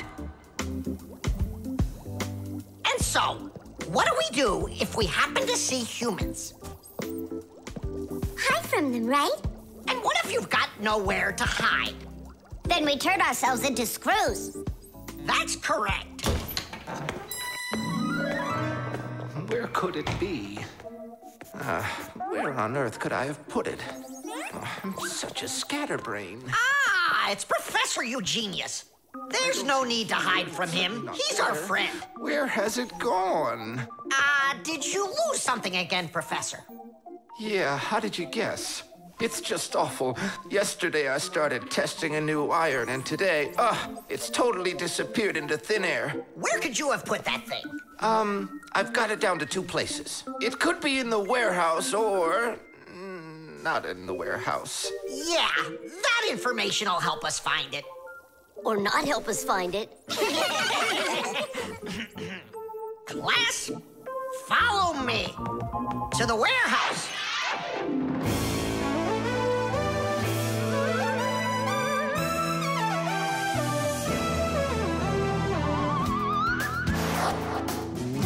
Wow, look at all these boxes. If we have to look inside each one of them, it'll take us 2 days. Maybe we'll get lucky. Let's look in this one. No. Inside there is a fan. A fan?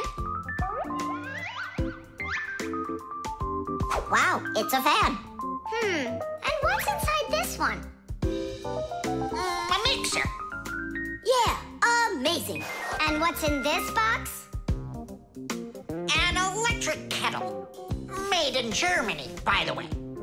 He's right. There is a kettle in there. Professor, is this some trick? I don't get it. Krampus, how do you do it? It's gotta be magic. What else? Here's how I think he's doing it. I think the professor has glasses made to see through the boxes. Of course not. I only know how to read the barcode that you can see on each of those boxes. Oh, that. Exactly. If you look at the printing on packages and boxes, you will often find a symbol with a lot of black lines and numbers. These symbols are called barcodes. Each barcode has all sorts of information. What the item is, what country it came from, and even in which factory it was made. With the help of a special reading device, a scanner, it's possible to read all the information the barcode holds. It really is an excellent system for stores to know what they've got. You don't even need a scanner to do it? I can figure out barcodes without one.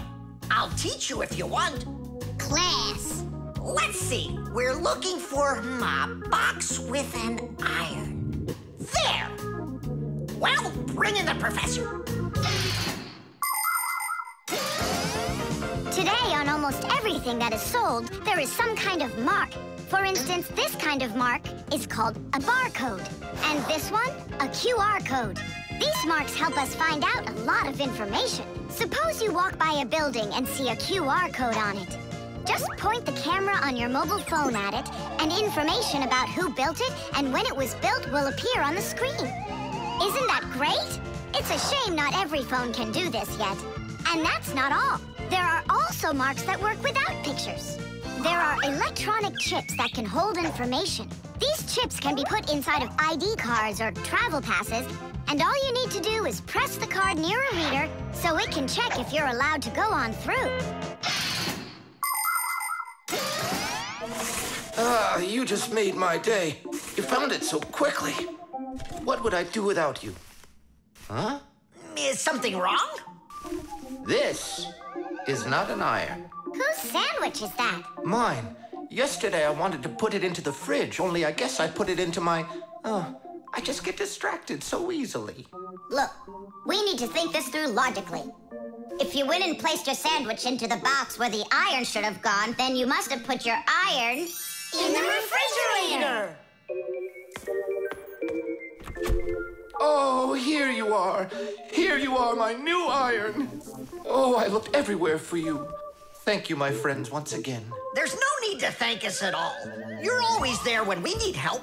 You've even let us open our own school here in your laboratory. And we don't have to hide ourselves. Yeah, that's because you're so kind and you love fixies. The video call.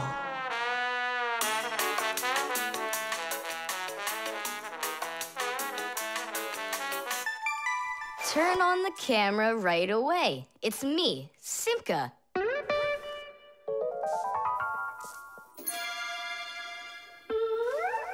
Just as I expected. Nolik, why aren't you in school? School? It started? No, but you'll be late if you don't hurry. I'm on my way. Simka, is that really your fixie school? Well, actually, it's the laboratory where Professor Eugenius works at. He lets us have our school here. Who's that, Simka? Look.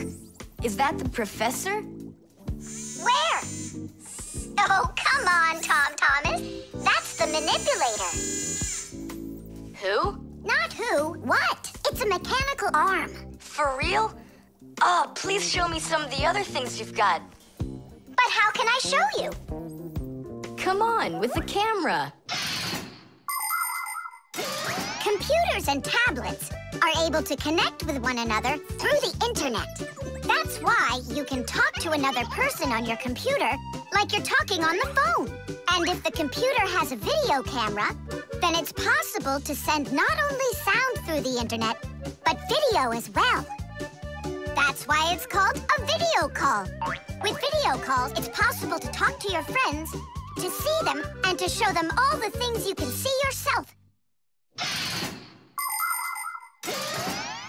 All right, take a look. Over here we have chemistry equipment.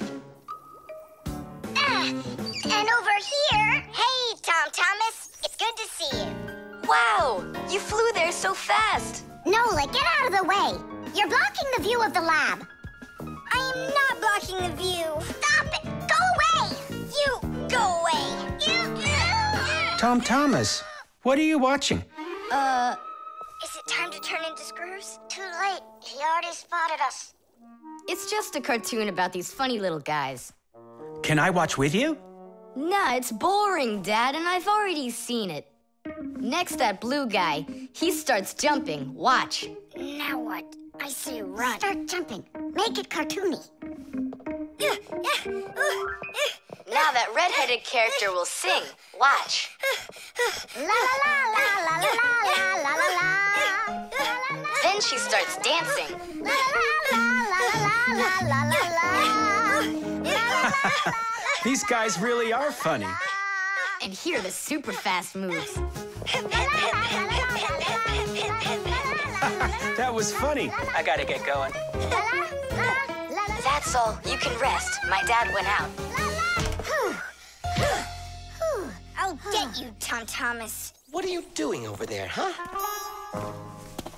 Watching a movie. But why on my computer? Sorry, Professor. Yeah, will you forgive us? So how is it? Any good? Uh-huh. It's a super funny one. Really? Yeah. You see that boy there? He's gonna start waving his arms around like a maniac. He also crows like a chicken. Cock-a-doodle-doo! And now the boy's gonna go in and chew paper.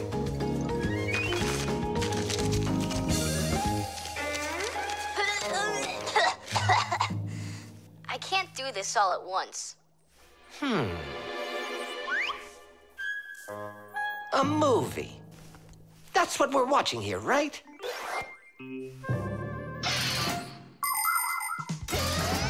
People have always been interested in seeing what's going on outside of where they are. And with the invention of video transmission, it's now possible to see what's going on almost anywhere. Now, without leaving your home, you can see what's happening on another street or even in some far corner of the world. With the help of video calls, doctors can help their colleagues perform complicated surgeries. Teachers can give lessons by video, and scientists can take part in video conferences. With video, you can watch a live theater performance in another country. And even in outer space, an astronaut can feel right at home just chatting away with friends and family. And it's not just for astronauts either. Now almost every tablet and phone here on Earth has video in it. Introducing Tom Thomas. Nice to meet you there, son. And I'm Professor Eugenius, so I guess you're also a friend of the Fixies. Yeah, only it's a secret. My friend, that's a secret the two of us share. And you know, keeping secrets is what friends do. The key card. Well, Professor Eugenius, your kennel's back in action. Tiddy! Ah, why, thank you. I've been longing for a cup of tea. Yes. There's no tea left in here. Then I'll go ask Lisa if she has some. Look! Professor Eugenius! You forgot the key! The key! Don't close the door! Simka, you must be joking. That's a key. This is nothing but a plastic card. But it is a key. A special kind. It's called a key card. To open up a combination lock, you need to enter a code in the correct order. That means if you can't remember the code, you can't open the lock. But if the lock uses a key card, there isn't any code to memorize because the code is held inside the card's memory, and the lock can read the code from the card. Of course, key cards don't work with any lock. They have to be smart locks that are able to read electronic codes.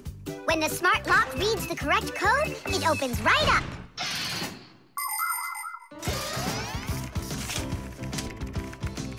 Lisa, do we have any tea here? Of course, Professor Eugenius. Wonderful. I'll take one bag then.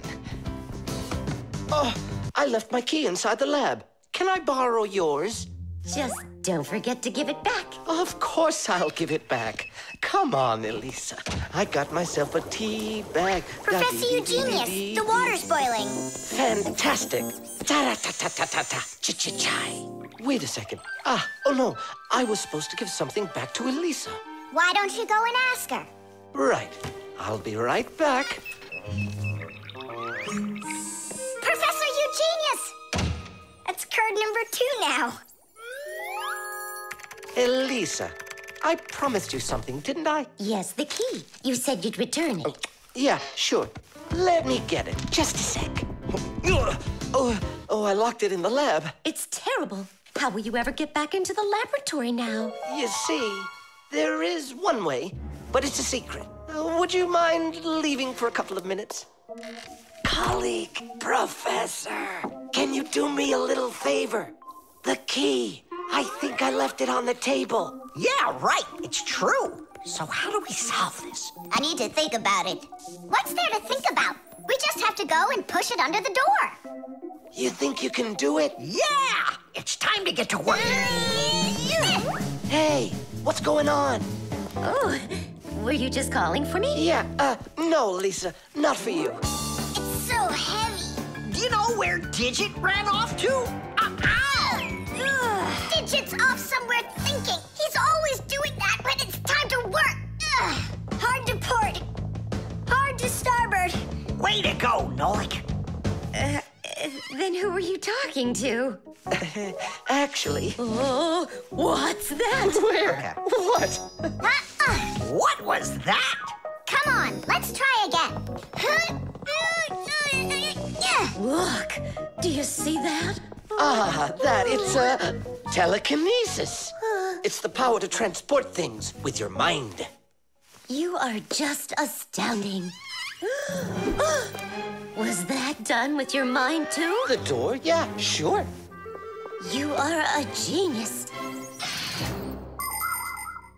Professor Eugenius is a very talented scientist and a dear old friend of the Fixies. He always helps the Fixies, and the Fixies are happy to help him too. Professor Eugenius let the Fixies set up their school right here at his laboratory. It's hard to imagine a better place for a Fixie school. People from all over the city bring all sorts of things to the laboratory to be tested, from computers, phones, and furniture to food and toys. Professor Eugenius uses his expertise to check the quality of all these different things. To help him carry out his experiment, his laboratory is filled with a variety of tools and machines. Yes, Professor Eugenius is a very smart man, but he can be absent-minded. Lucky for him, he's got us Fixies around. Thanks for everything. Sliding the keycard under the door? That was Simka's awesome idea. But the door opened wide while the card was still on the floor. That's strange. There's nothing strange about it. I'm the one who opened it. How? I climbed in the lock, that's all. Figured out how it worked, and... Tadish! Very clever. That's a real Tadish. I guess that thinking before you go and fix something ought to be what we all study next. The antenna. Wow, is this cool or what? Hello there, little Fixies. Did you come to see what I'm working on? Professor Eugenius, tell us what you're planning on doing with this huge thing. Well, I hope to use this fantastic device to make contact with aliens. Since ancient times, people have wondered, is there life on other planets? What might aliens from outer space look like? And what kind of spaceships do they travel in? There are some people who say that they've seen alien spaceships and that they look like flying saucers. There are even some people who say they've actually made contact with aliens. But personally, I'm sure it's just their fantasy.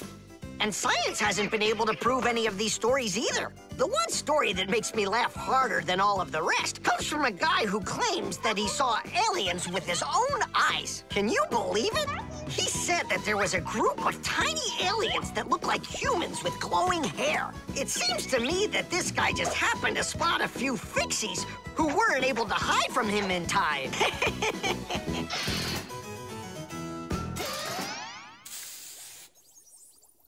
It's ready. If I could talk. And now what? If the aliens are out there flying by the Earth, they'll see this plate, get hungry, and come for food? Aliens don't need a plate like this, silly. When they've got plates that fly, flying saucers. You're both silly. This thing isn't a plate at all. It's an antenna. Antenna? Antennas help people receive radio signals. They come in all sorts of shapes and sizes, like this, or this, to pick up a signal that's very weak. Powerful antennas that are shaped like large dishes work the best of all. When radio waves hit the dish, the waves all bounce off of it and gather together into one point. This makes the signal stronger and clearer. The most powerful dish antennas can even pick up signals from outer space.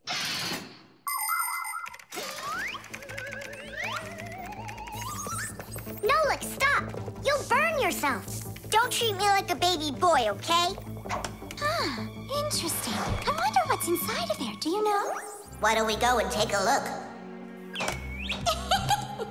I was only trying to help him out. No need, Nolik. The soldering iron is way too hot, and I'm practically all done here. Then let's start looking for those aliens in outer space. Just 1 second, Nolik. There. Uh-oh. And now,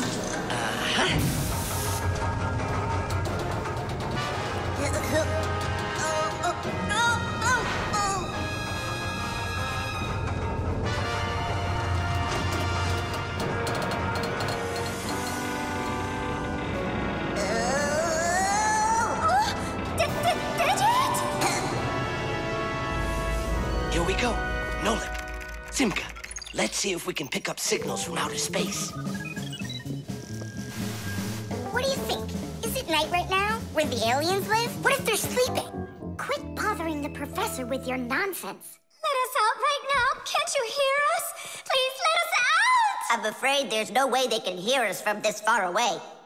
I can't hear any signals. It just sounds like static. Be patient, you guys, and keep listening. Digit, we all know how clever you are.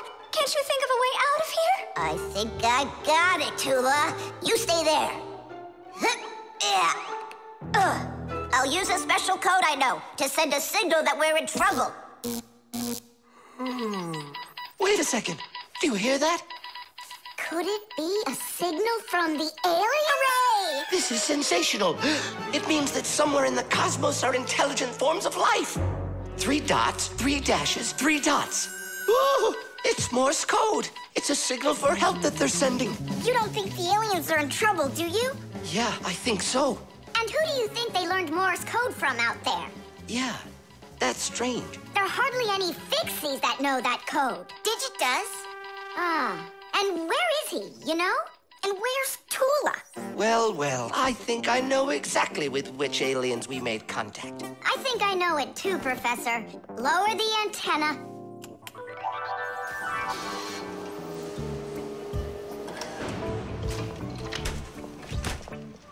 Greetings to you, oh extraterrestrial visitors. Hi there. It's good to be back. What a shame. I was really hoping that we'd find intelligent life forms out there. It's all right. At least we found 2 unintelligent ones.